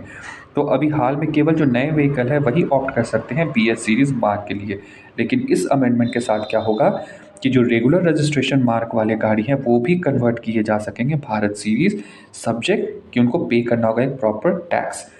तो जो ट्रांसफ़र ऑफ व्हीकल है with Bharat series registration mark के साथ, मान लीजिए अगर आपका गाड़ी भारत सीरीज रजिस्ट्रेशन मार्क है उसको ट्रांसफ़र करना है किसी दूसरे पर्सन को हो जो कि एलिजिबल हो या इन एलिजिबल हो BS सीरीज़ के लिए, इसको बढ़ावा दिया जाएगा।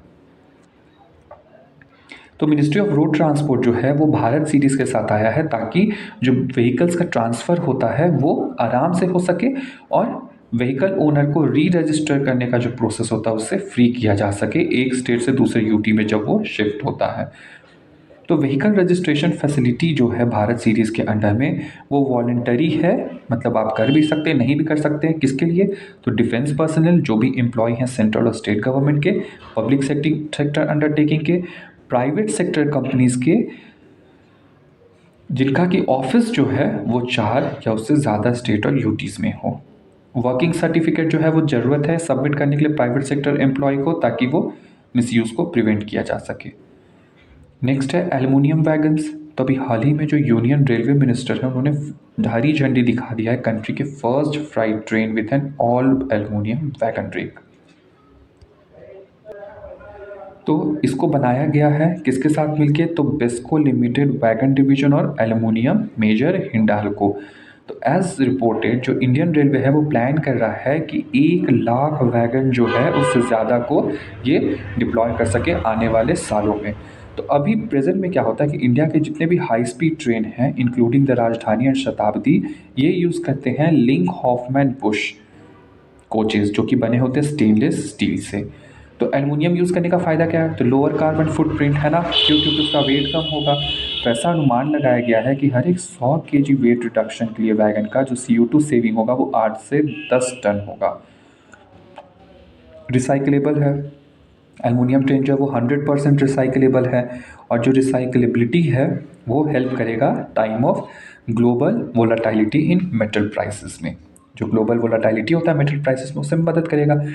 इंडिया का जो रेलवे लॉजिस्टिक है उसको बहुत इफिशिएंट बनाएगा। कैसे, एक्स्ट्रा लोड कैरी किया जा सकता है, ये कैरी करेगा 180 टन एक्स्ट्रा पेलोड पर ट्रिप ओवर कन्वेंशनल रेक। अभी जो रेक्स चलती हैं उनके कंपेरिजन 180 टन एक्स्ट्रा पेलोड ये पर ट्रिप पे कैरी करेगा। मेंटेनेंस कॉस्ट को ये कम करेगा, क्यों, क्योंकि ये कोरोजन रेजिस्टेंट होता है ना, तो मेंटेनेंस कॉस्ट कम होगा। प्रोडक्शन को बढ़ाएगा, एल्युमिनियम ट्रेक लेस टाइम लेते हैं बनने में, और इस तरीके से जो कैपेसिटी है प्रोडक्शन का वो बढ़ेगा। इंपोर्ट कम करेगा, जो आयरन और स्टील इंडस्ट्री है वो लॉट ऑफ निकल और कैडमियम यूज़ होता है उसमें जो कि इंपोर्ट किया जाता है। तो जो प्रोलिफरेशन है एल्युमिनियम वैगन का वो क्या करेगा, इंपोर्ट को कम करेगा। किस चीज़ का, तो आयरन स्टील या निकल कैडमियम का। डोमेस्टिक इंडस्ट्री को बूस्ट करेगा, ये गुड है डोमेस्टिक एल्युमिनियम इंडस्ट्री के लिए, ठीक है। तो ऑल एल्युमिनियम पैसेंजर कोच और वैगन सिस्टम जो है वो रेज करेगा cost of manufacturing rolling stock by 35%, क्योंकि जो प्राइस ऑफ एल्युमिनियम ग्लोबली है वो बहुत ही ज़्यादा है एज़ कम्पेयर टू स्टील। हालांकि जो एडवांटेज हैं इस मेटल के वो उसके प्राइस को बहुत ही पीछे छोड़ देते हैं। अब ये न्यूज़ में क्या है, पोस्टल इंडेक्स नंबर और पिन, हम लोग कभी भी कुछ फॉर्म फिल करते हैं, लेटर भेजते हैं, कुछ डॉक्यूमेंट्स भेजते हैं, स्पीड पोस्ट करते हैं तो पिन नंबर उसमें डालते हैं ना, है ना। हर जगह अमेज़ॉन और फ्लिपकार्ट पे भी आप जब डिलीवरी मंगवाते हो, कुछ ऑर्डर करते हो तो पिन डालते हो, तो पोस्टल इंडेक्स नंबर। तो अभी हाल ही में गोल्डन जुबली बनाया गया है पिन कोड का। तो पिन जो कि पोस्टल इंडेक्स नंबर कोड है उसको जिप कोड या एरिया कोड भी बोला जाता है, और ये post office numbering code system है जो कि यूज़ किया जा रहा है इंडिया पोस्ट के द्वारा। इसको पहली बार कब इंट्रोड्यूस किया गया था, तो 15 अगस्त 1972 को। और ये 6 डिजिट लॉन्ग कोड है जिसमें हर एक डिजिट डिनोट करता है एक पर्टिकुलर मीनिंग को। तो ओवरऑल इंडिया को डिवाइड किया गया 9 पोस्टल जोन में, जिनमें से फर्स्ट 8 जो है वो जोग्राफिकल रीजन है और 9th जो है वो इंडियन आर्मी है। तो डैट मीन्स कि अगर पहला डिजिट 9 है तो वो इंडियन आर्मी को डिनोट कर रहा है, और अगर 8 है, 7 है, 6 है तो ये जोग्राफिकल रीजन को डिनोट कर रहा है। तो उसमें क्या क्या इंडिकेट करता है, तो जो फर्स्ट प्लेस होता है, फर्स्ट डिजिट होता है, रीजन को इंडिकेट करता है। मैंने बोला 9 रीजन पोस्टल रीजन में डिवाइड किया गया है। सेकंड जो है वो सब रीजन को डिनोट करता है, ठीक है। उसके बाद जो थर्ड डिजिट होता है वो सॉर्टिंग डिस्ट्रिक्ट है, किस डिस्ट्रिक्ट में है, और जो बाकी 3 हैं वो पोस्ट ऑफिस को डिक्लेयर करते हैं, ठीक है। तो ये आपका इकोनॉमिक्स यहाँ ख़त्म।